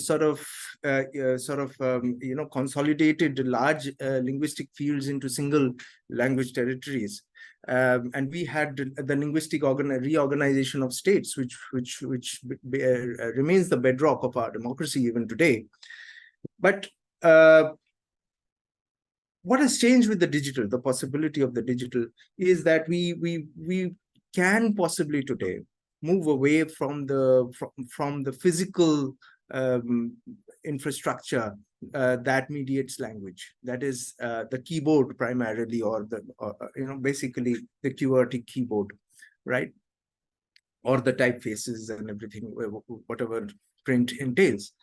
And being able to do that and work with more dynamic ways of text inputting, whether it be through virtual keyboards or even text to speech. It is possible now that over time, that system, that force that set in motion the creation of dominant languages can dissipate away. It depends on how we are developing, who is in charge of developing technologies, right? So it is very important that we in India, in South Asia, and in such parts of the world where this issue is relevant, that we make a technological intervention whereby we enable the creation of technological infrastructure that allows us to work with multiple languages, easy crossover between languages, which is, and unfortunately we do not have that. If we look at the state of our archives today, they're mostly, whatever is getting digitized is primarily either in the form of image scans, or if they are getting digitized, the English records are getting digitized. It's not, the Indian language records are not coming into the digitized language, machine readable language areas. So which means it affects the modeling of languages, etc. We need to be able to develop those infrastructure, and that's where the real thrust. We have undertaken some work here at IIT Delhi, specifically where we have now developed a capability of like a plug and play kind of ability to upload a scan and obtain digitized text in a particular language in about 7 or 8 Indian languages, quite reliable OCR. We hope to be, it's now in testing. We hope to be able to release that for greater use very shortly.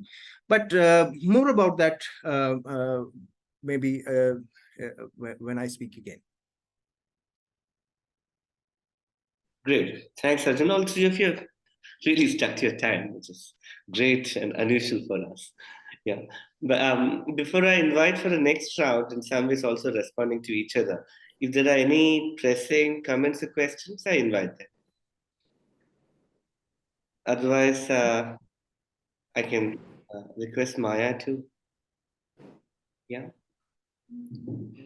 I think we can have like a queue. I mean, we can have a conversation, right? Sure, sure. Yeah. Maya? Yeah, no, I really appreciate what Arjun said about, really getting our hands dirty, right? There's a need to actually make for ourselves and for our context. And the question has always been who would do it? So on the one hand, we have, sort of the National Informatics Center, and you have those sorts of efforts, CDAC, people have been, of course, chipping away at this. But it does seem to be a little troubling that there is also big tech, which is very invested in addressing the next billion users, right? Who are all going to come from India and who are all going to be speaking not English on the internet, right? So there is a commercial application that drives, in a sense, that innovation also.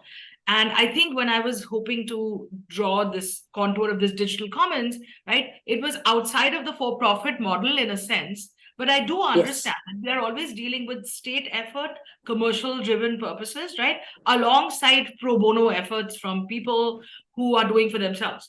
And who is sort of, like, for example, it's a very interesting recent case about they were trying to use a large language model for Tamil. And the argument was, like you mentioned, Arjun, that they didn't have big enough corpora to train the AI, right? The training set wasn't big enough. So what were they using? YouTube. So YouTube videos, right, in Tamil were really the training set that was being used. This is at IIT Madras, right? So now there is a problem here that if we don't have enough corpora, because we haven't got into the digital Absolutely. with our own sort of content, literally even the future of AI, etc., is very skewed then, right? If we don't have enough to go by from our own context. So clearly the commons in some sense is feeding into commercial and other applications, but there's also a need to return back to the commons. Like it cannot just be for profit driven and then that's where it goes, you know? So hoping, I don't know if, yeah, Nirmala, like what you're thinking of this. No, I completely agree with you, you know, Maya. And I think that for me, that, as you know very well, for me, that has always been my skepticism, right? And the reason that I stick to institutions is because of that, maybe a kind of, you know, over the years inbuilt skepticism towards, you know, commercial applications as being inevitably the slippery slope to, you know, a profit driven model, partly because of the call or, you know, the need for sustainability oftentimes, right? So that is why I feel that we need to find a hybrid sustainable model. Like, for example, when I talk about scholarly publishing, OLH has a very good model, right? So the Open Library for Humanities has a wonderful model from the UK, where, you know, they have a buy-in from university libraries. So, you know, the university libraries contribute towards the sustainability of the open access platform. And because the libraries buy in, then every content on it is completely open access to everyone, including, you know, students across universities as well as the general public. So you have to find kind of hybrid sustainable models. That is number one. Number two, I also think, I mean, having said all that and having had some insight into, say, you know, how the Ministry of Education functions, for example, you know, and I'm sure Arjun also knows this very well, is that, you know, it is not a big ask for the state or the government to give us, to give the funds to set up a certain infrastructure. It is not, you know, an amount that is like, you know, hitting the sky, right? So my question is that why cannot we have a consortium of both private as well as public academic institutions who are invested in building a certain infrastructure, and then, you know, kind of give the seed funding. I'm not saying that, you know, give the funding for it to be sustained over 100 years, like we used to have the print model, the university press model, like, you know, that we had in the early 20th century. But at least, you know, the seed that would get us started, and then can, you know, find its own sustainable models as we go along. Because if we don't get that input at this point, I think it becomes increasingly difficult for any institution or any individual or, you know, group by themselves to do that. I also want to touch on one more point and then I'll stop. I really agree with what Arjun said about, you know, the corpus of, and you also mentioned about, you know, corpus of Indian languages, and to build those OCR models. So that also is oftentimes, you know, and this is not just true of languages, by the way. I have found people using climate models or, you know, transportation models where the databases are imported from, say, a European database to conduct our research. So the primary data that should feed into getting those models, right? That is really infrastructure. That is an infrastructural challenge. That is, and I think that just has to be done in some ways with a, you know, massive kind of input in the beginning. That's my, you know, that's what I feel. Yeah, so I think quickly responding to this question of having annotated data sets is very, very important. I think one of the things that we did as part of our project is actually create a very reliable large corpus in some of these languages on the bedrock of which these models are getting developed. And the reason why that one seeks to avoid it is creating of the infrastructure is because of lack of expertise. Many of these projects are actually run in various institutions by the engineering sort of Absolutely. departments, Yes. without any collaboration or any handshake with the humanities. And that is something to do with our education model. The hiatus between the humanities education and the technology education in India is terrible. I mean, it just doesn't allow any conversation. I mean, engineering education does include humanities, social science courses, but humanities, social science courses Exactly. never veer towards any kind of technology. So we have a very large gap. And that is what is a real challenge before us, because if we do not have the expertise to create that annotated data set, then what we are going to do, we are going to take the shortest route, and that is going to produce unreliable models. And another point that I had in my presentation, but due to lack of time, I did not point out, is that some of these models are now getting implemented to governance sort of technologies. You know, you are predicting certain kinds of behavior. Even what Adrian in the chat has talked about, you know, in terms of looking at social media.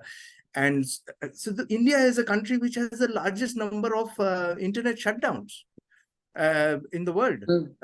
And I would think it is in part because we do not have good enough language models to be able to pinpoint where specific posts or other things which could be problematic and then address them. Instead of that, you shut down the entire internet services, which has so I think the question is, in the short run, what Nirmala is saying, you know, needs to be a little a certain kind of infrastructural push, whether it comes from public or private.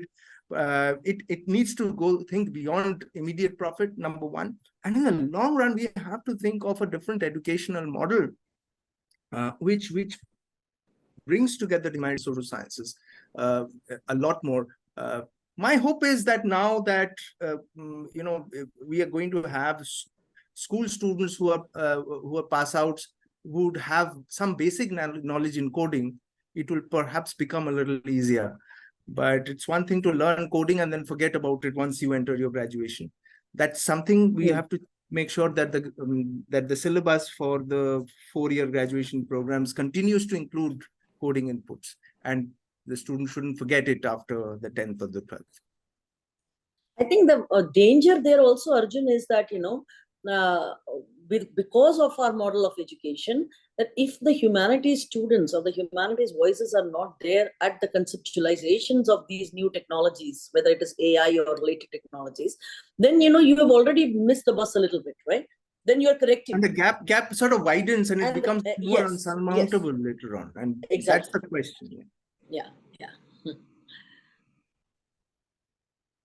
So can I invite, so Adrian's got a series of comments and questions. I can read it out for the audience while the speakers can have a look at it. So can the government of India require the majority of international journalists working out of India to waive the open access fee for the Indian authors? How does WhatsApp and the like open up the vernacular field that Arjun is talking about? What kind of tools do we need to capture the archive of public expression in social media platforms?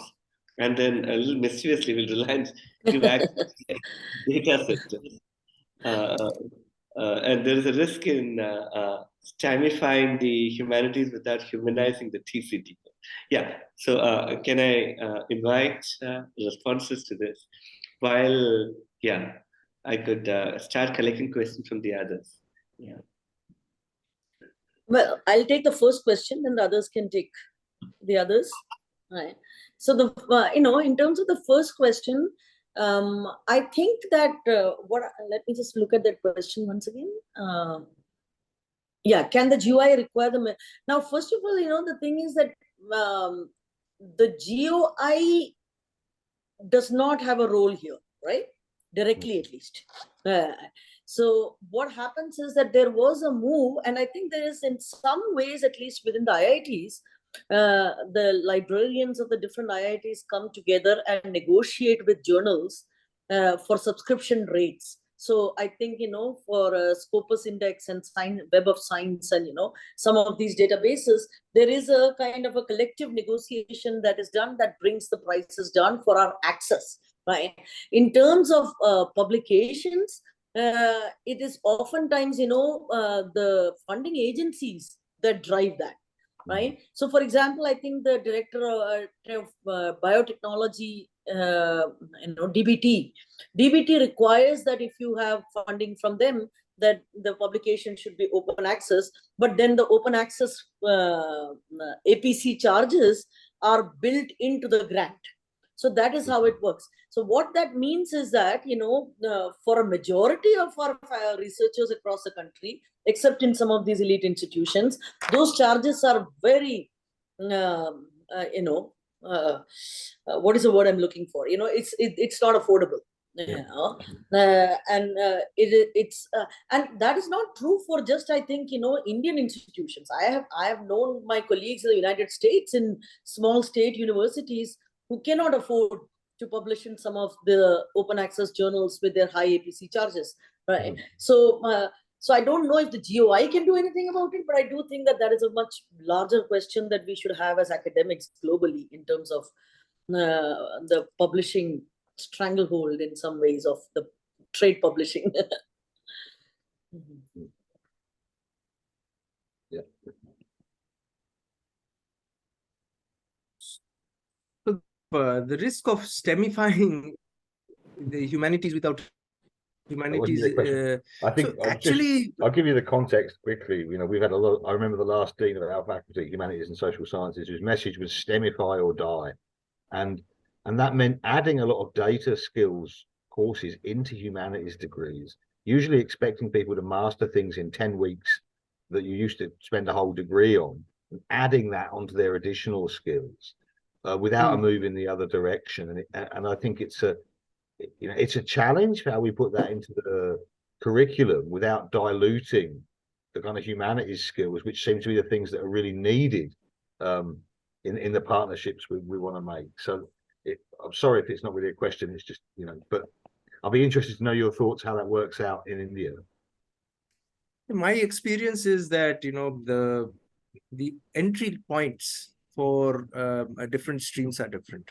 And so there cannot be a one-stop solution. Some institutions I have found that have tried to address this by creating one single kind of core course for everybody to take. And that is probably not going to be the kind of solution.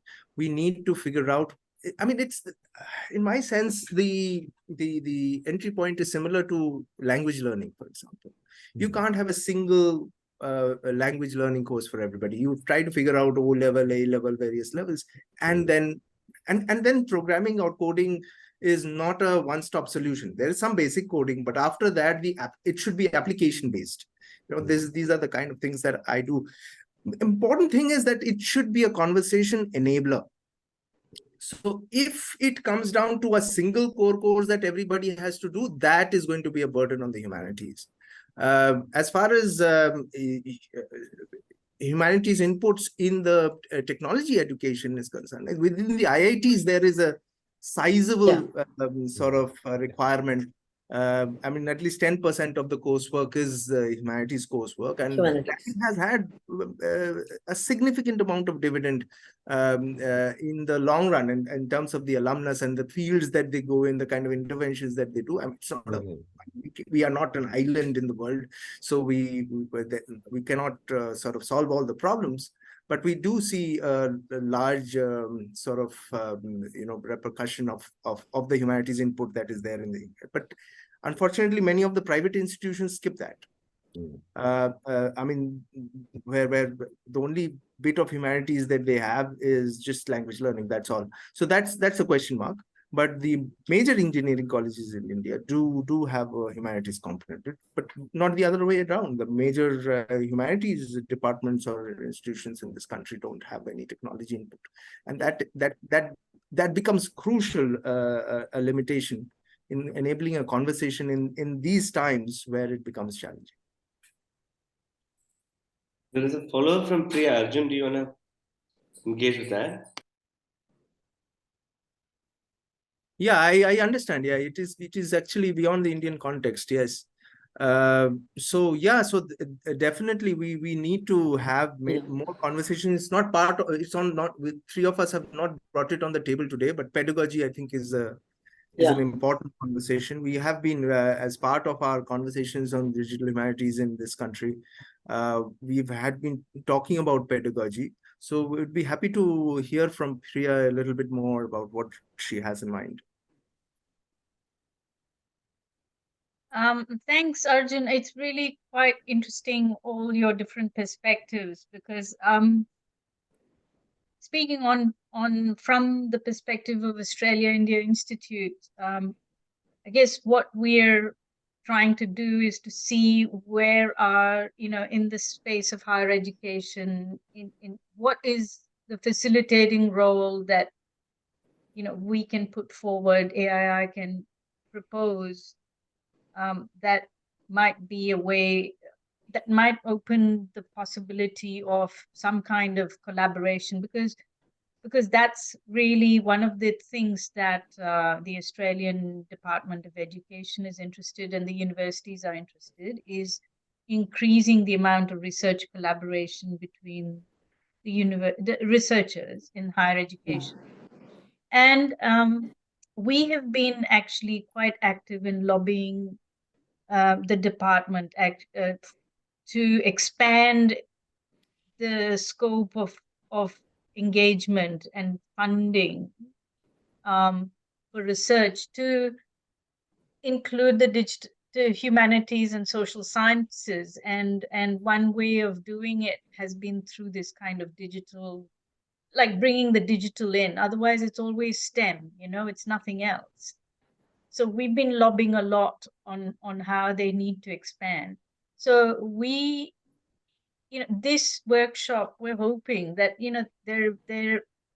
there may be some kind of guidance or leads and ideas that might come up, which give us the basis for putting it forward, which can then perhaps be taken up and pursued if the department is convinced. So I'm looking from that perspective at what kinds of things come up from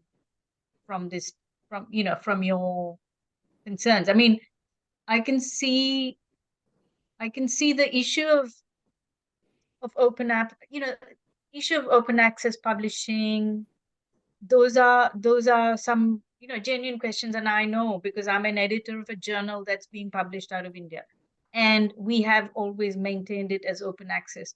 It's got nothing to do with technology, it's conservation and society. But we've always been open access. We've had some funding before, but now we have to charge some APC, and we've got some, it's dropping off because there's lots of open access publishers now. So we're dealing with a different set of problems. Challenging, yeah. That's not the issue. That it's not about what I know, but it's really about what are the areas in the humanities and social sciences that we could potentially see as spaces where we can say, this is potentially something that people could collaborate to do some more research, or at least establish the groundwork for building up some new. If I may say this, one of the things that one can think of is doing a joint, it's like an adult education program. So for early career researchers as well as graduate students, we can have basic workshops, kind of a winter school jointly organized, where we both talk of the hack and the yak. That is, we look at critical tools in the digital humanities as well as hands-on tools in the digital humanities, maybe a week-long. That's the way DH has developed in most part of the West. And but we have to collaborate. If we had to collaborate, we have to develop our own pedagogical models as to what the summer school or the winter school would really look like. One of the things that I would like to see is to do, to get some support for doing a very in-depth bibliometric analysis,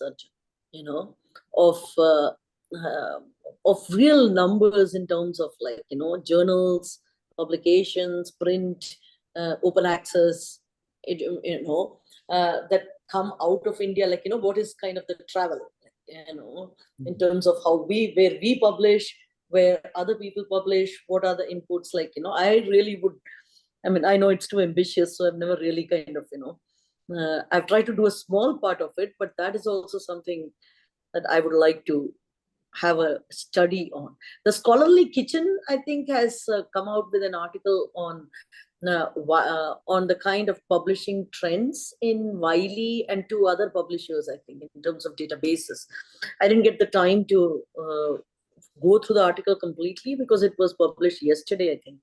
But I feel that studies of that sort are also, lacking in the Indian context. Right. So in terms of scholarly publishing, so I would, some kind of bibliometric work also, I think, is necessary. Before we get into Pradeep's question, Adrian has a follow-up question at the end. How does the maturation of digital archives open up possibilities for research collaborations using these materials? So can you, and the panelists? Yeah, that's a very, very important question. Maya might want to take that. Actually, I was looking at the language questions earlier. Yeah, I was also looking at the social media and the language questions, and I think they're related in a sense because we're talking about capacity. Right? Fundamentally, do we have the capacity to archive in our own sort of, historical ways? So there are sort of so many things going on, right? There's a national education policy at play that finally admits that we should be able to study in whatever mother tongue suits, that audience. And to think it took so many years to admit the possibility of, having this sort of multilingual in the regional languages across India. College, for instance, education. It's ridiculous that it took so long. And this is for engineering and medicine and, not just in sort of humanities, social sciences sense. So there is a mandate, really speaking, to say that digital inclusion requires multilingual inclusion. And I think we get this, and the companies definitely get it. So in case, I don't know if folks are familiar, but there is something called ShareChat, which is a multilingual social media platform. So I can write in Marathi and it can come out in Kannada, that kind of interface. And the Indian sort of almost equal, I guess, of Twitter, which is now X, right, is something called Ku. And Ku supported the most number of Indian languages early in the game. So much so that Ku actually went really viral in Brazil, because they also gave Portuguese support. So there is a sense in which whatever platform we are building for multilingual will apply to pretty much everything, right? It could be data sets for training AI, it could be archiving, it could be whatever. So I love the way that you phrased it, Pradeep, which is the language justice sort of, framework. And I think that there are enough people now putting their mind to this question, though it's a little, belated, but certainly it is in the room now. And there's another concomitant sort of, I think, shadow, which is that of the commercial application of all of this. And we're well aware of, in that sense, how the early story of, I don't know if everyone's familiar, but the Facebook basic story that, Facebook was trying to give India a fairly filtered version of free internet. And it was opposed on the principles of neutrality, right? That it was So what is interesting is that all these years later now, during the pandemic, essentially, Reliance enters into a deal with Facebook, right? And Facebook buys out 10% equity in Reliance. And I'm sorry, I should call it Meta, not Facebook now. That was Basics, now it's Meta. And in the meanwhile, there is this kind of way of leveraging commercial coincident interest.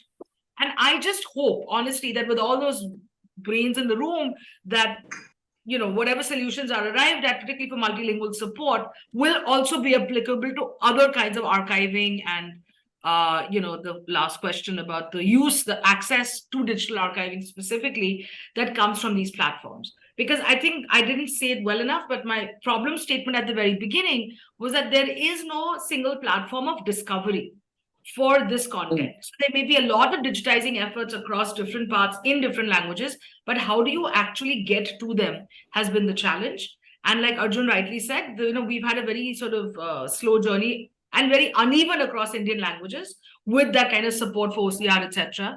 But essentially, we know that big tech will solve that problem for us. We know this. Mm. However, how do we get it back into, sort of, a public use domain? Yeah. So Arjun? the question is But that Pradeep asked an earlier question as to how these language-specific decisions are taken on which repositories are going to be built. See, the public input, I mean, CDAC and all, are Yeah. going by the assumption of the scheduled languages. Yeah. scheduled languages. But, Yes. but Yes. it is, there's a lot more linguistic diversity which is getting Yeah. addressed outside it through private effort, either through individual researchers who are creating the NLP models for data sets for specific sort of low resource languages. Or I was very surprised. Yesterday, I was fiddling around with Amazon Fire Stick, and I found that it provides Bhojpuri language support. Either you have That's one. you have private capital sort of tapping in on a particular, so in multiple ways, but we really do not have it as a kind of a publicly controlled. Systems are still stuck with the print model of 22 scheduled languages. That's yeah. I think that one of the reasons why But it's also kind of that. Oh, sorry. Right. Go ahead. No, just one of the reasons why I asked that question was, I did a little bit of work on the TKDL, the Traditional Knowledge Digital Library, right? That was 15 years ago, something. And, there are only 5 traditions that are part of it, right? And I've always asked the question, what happens to all the other traditions? Who makes the decision? Who makes the decision to say that? But I think the reason there is because, some of these traditions have been monetized. Yoga, for example, is highly monetized. And that could be the reason for it. But language is, of course, different. But still, the question is, who makes the decision? Can I just paste in the chat, because I found this very interesting. The commercial side of how things are playing out, right? There's one story about Meta, which is, doing to language what I guess OpenAI has been doing to LLMs in terms of the commercial face of that. And I just think that we should pay attention to that side of the story, because we are thinking that NLP is very happening in the Indian university system, but it's even more happening in the commercial sort of space of application. Yeah. So, I think to ignore that would be foolhardy. So, yeah. And also since Jan 23 at the least, Google is by default bilingual in India. So depending on what part of the country you move to when you run a search, like I will get Marathi and English, both, always. Yeah. As a culture, we've always been trilingual, but in this case, I think that bilingual setting has now been kind of already there. Baked into it now. Yeah. It's in the US, yeah. But I also wanted to get back to your point, Maya, about from in the beginning, which is that, that what you pointed to about the NEP is also in manifesto of the fact that, the state is always behind the people, right? In the sense that if you really think about, even when I went to college in the 90s, right? If you think about how colleges were run in this country, it was always bilingual. It was always like, yes, you wrote your exams in English, but, faculty across this country in different colleges have always resorted to pedagogy bilingually. It was almost the norm, right? It just took the state a long time to get to it and make it official, right? So because, when you're in a class, even in an institute like an IIT, when you're in a class, and you want a student to understand something, and the best way to get it to him or her is to use a language that, if you are also familiar, you immediately do that, right? So engineering classes here it's typical of how we do things in India, which is, chaotic, unstructured, and then at some point we decide, okay, let's give this a structure, right? So it's kind of a reverse engineering mindset, I guess, I was thinking about the English as the medium of instruction. English, it's a standard operating option in engineering coaching. So English is Hindi and English. It's a creolized form of. So what that has resulted in our system within at least the IITs is that now the entrance exam is in both in Hindi and English, not in other Indian languages. But the instruction medium and the life going forward is all in English. And that has led to a serious question of hurdle where there are dangers of people dropping out. Because you brought in the diversity, but you have not made the pedagogic, institutional, structural changes that will enable and provide a bridge. And so it's one thing to provide a challenge and then say get people in, but then make it tough for them and let them fend for themselves. So, pedagogy becomes a very important question. I have to come in now as chair. I mean, it's just 2 minutes left. Can we invite closing comments, 30, 40 seconds before I pass it back to Adrian? That silence. Oh. Yeah. Do you want me to go? Well, Yeah. I think it was a great conversation. And I think, the three things that come out to me in the conversation we had was one, like, the public good, public archives or community archives, access and equity, as well as like, an infrastructure for multilingual setups. I think those are the three things that I think that all three of us kind of converge on in different ways. Anything to add, Maya? Thanks. No, spot on. Absolutely. Access is linked to the languages. So until we go fully multilingual in the digital, we don't provide access. So, yeah. Sure. Arjun, there is a final question from Laura. I don't know whether we have time, but if we can take I'll try to take that. But thing is that there is both a challenge as well as an opportunity. See, the digital humanities, the development of digital humanities in most Western countries developed on the bedrock of very strong digital transformation, digitization module, program. So, and only after that, you had all the language models training and this and that, and whatever stylometry or whatever thing you talk about. In India, we still haven't really moved to that digital transformation in the Indian languages, which is a challenge. But on the positive side, maybe our digital transformation will look different than the Western digital transformation.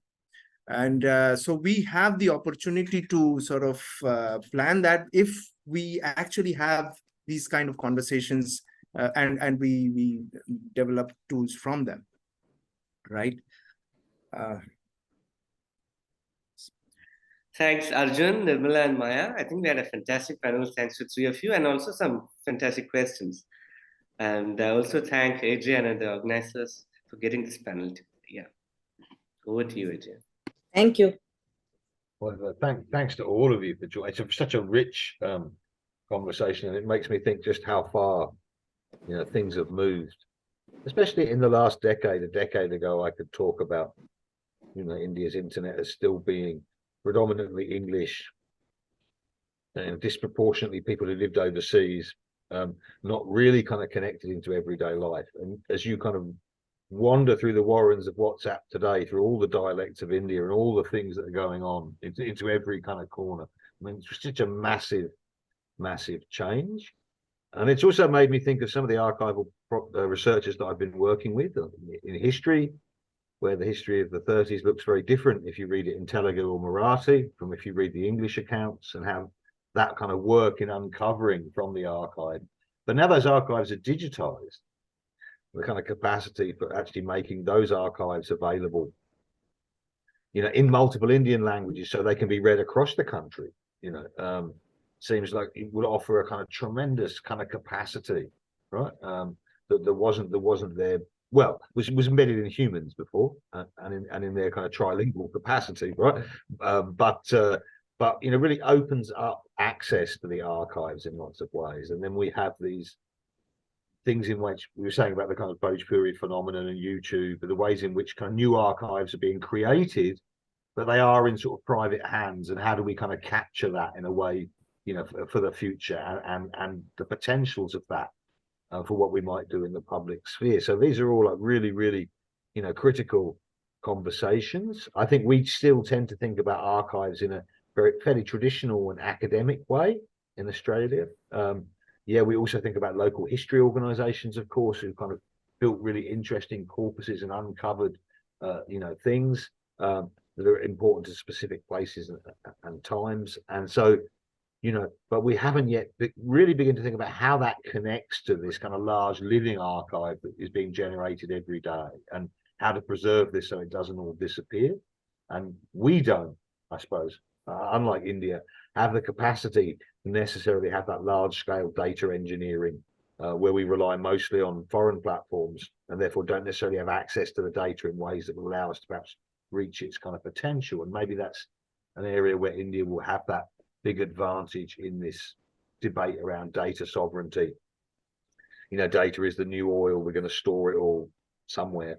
And then what might be done with that sort of vastness, right? But then the question then is how do we train the generation of people who are going to do that in ways that kind of make sense. So I think all of this, as we kind of touch into pedagogy, so much of our 2 days has been talking about getting to grips with the ethics or the materiality of AI, of thinking about how we apply kind of common concerns or convergent interests in technology or in social change. But the ways in which the panel's kind of connected that to the kind of pedagogy, the future of the humanities, as being digital, is really kind of poignant and interesting. And I think there are important areas of collaboration in mapping out, the education of the future. As we are post-pandemic, post-Baiju, where's it all going? And there's no doubt, that there are going to be relationships between the two countries in how that happens. And so I think having these kinds of insights right in the beginning. And I suppose some of this also connects in terms of language, where I'm obviously all progress is to my disadvantage, right? And still good, for all that. But thinking about working with OUP India for years and with journals, and the difficulty of being able to get things published in Hindi so that you can reach a whole range of institutions which you otherwise wouldn't reach, and all their students. And as kind of book publishing has gone into crisis and everything becomes digital, there's a kind of generative moment for intervention. And so I think it's really, heartening to see the people onto that and thinking about how that should look, because it's tremendously hard to change once the pathways are down. So I'm just, tremendously enriched by being able to join in and listen to the conversation with you all. And I hope we get a chance to speak of this again. So it's been nice to really return onto the home terrain of the humanities in our final session. And I do hope some of you will have been able to dip into other sessions, but many of the presentations that we've had over the past 2 days, will be available through the AI and video subsequently. The breakout discussions we've kept to ourselves, as is fitting, a proper chat over tea. But some of the presentations you might be able to catch up on and think about how that kind of connects in. So there's a lot of sort of talk around the huge intellectual labor capacity of India to make the world of AI work, its capacity to generate all the data that's necessary for all these models to work. And so thinking about how this gets turned around, think about how do these technologies actually allow us to do these things, that have been needful for such a long time, in ways that can be put into people's hands in their daily lives. So I think that's a kind of really, nice way of squaring the circle. So I want to thank you all for joining us. I want to thank people who've been with us throughout. They say things about people changing, the people who change the world are the people who are there at the end. So thanks to Sandeep and to Pradeep and to Laura and others for joining us in this session. And I want to thank, finally, before I hand over to Professor Rangan, I want to thank her for all the work she's done, which has really made it possible for us to create sort of an official forum for connecting Australia and India in digital humanities, in these disciplines, which otherwise we didn't have, and it wouldn't have happened without the work of the Australia-India Institute, and of which Priya has really been a driving force. So I want to thank her for making it possible for us to have these conversations we've had over the last couple of days, and for making it possible in the future. Well, thank you so much, Adrian. I think you've given me far too much credit, and actually the credit goes to the efforts of the Institute overall. I mean, there are lots of us. The real person we need to thank are the people who work behind the scenes, and it's Brina, and who has been absolutely central in pulling everything together. So we want to thank Brina, who is currently behind AII RSVP. But if she can reveal herself, we want to say thank you to her. And also to Hia, who has been also part of the support team. And of course, the director of the Institute, Honorable Lisa Singh, who has been absolutely keen on pushing forward this whole agenda of broadening our engagement in research collaboration between the two countries beyond STEM. So she has listened to people like myself and others, and also lobbied for that. So we're very, I'm really encouraged by this panel discussion today, because I've learned so much from just what you guys have talked about, and it seems to me that it's a very complex thing. So you've given some suggestions on how we could perhaps continue these workshops, and I'll take Adrian's feedback, and perhaps he's going to have some discussions with Naveen and the others that have presented, and colleagues, so that we have maybe a few handful of suggestions. Some things are not going to be within the remit of AII to push forward, like, for example, issues about public archives and access and equity. Unless the framework is there for doing some kind of comparative study around access and equity. But in terms of, open access publishing and stuff, those are things that we know it's not going to fly when we put it forward. But what we just like to have some ideas which we can put forward to say, here's something that we'd like you to support, series of workshops, or, like the suggestion, or the school, winter, summer school, those are some things that we can try and put forward and see if it all depends on whether the department says, okay, it's worth doing. It's worth supporting. So we just need to come up with some ideas that we can lobby and, put forward as, here are the project plans, and here's what we're going to deliver for you. So these are the sorts of things that we need to do so that things become easier for you guys to collaborate.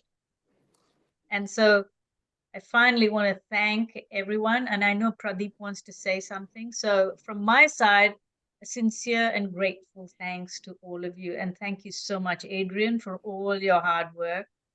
I'm really, really grateful. And so is everyone at AIR. Yeah. Pradeep? You're mute, mate. Yeah. I just wanted to thank you guys. It's been a wonderful 2 days. Today's panel was really, really great as well. So thanks very much, and wish everybody all the best, and hope to catch up with you guys again. So bye-bye. Thank you. So Thank you so much, and look forward to interacting. Yeah. Do send in your suggestions. So if you have a thought going forward about things that you would like to do, were you seeing a point of connection with Australia, please get in touch with us, and we'll do our best to put you in touch with the right point and the right people. And I do hope we get a chance also to meet in India in the future, and do keep us up to date with the great work that you're doing. One point, perhaps if you could just come up with some ideas around this multilingual infrastructure for multilingual platforms, or because we have multicultural kind of agenda. Sorry, I have to leave. So thank you so much for everything. Yeah, I will that's right. Yeah, we can do that. Open the suggestions. Please get in touch by email with any kind of follow-up, and I will be in touch when all this stuff is processed and available. But thank you so much, and thank you, Naveen, and thank you also for your help. Thank you. With the grant round as last year. You are, a tower. I'll see you all soon. Bye-bye. Bye. Thanks. Take care. Thanks, Thank you. everyone. Thank you all. Have a good day. Bye. Yes, thanks, Sandeep. Bye. Thank you, ma'am.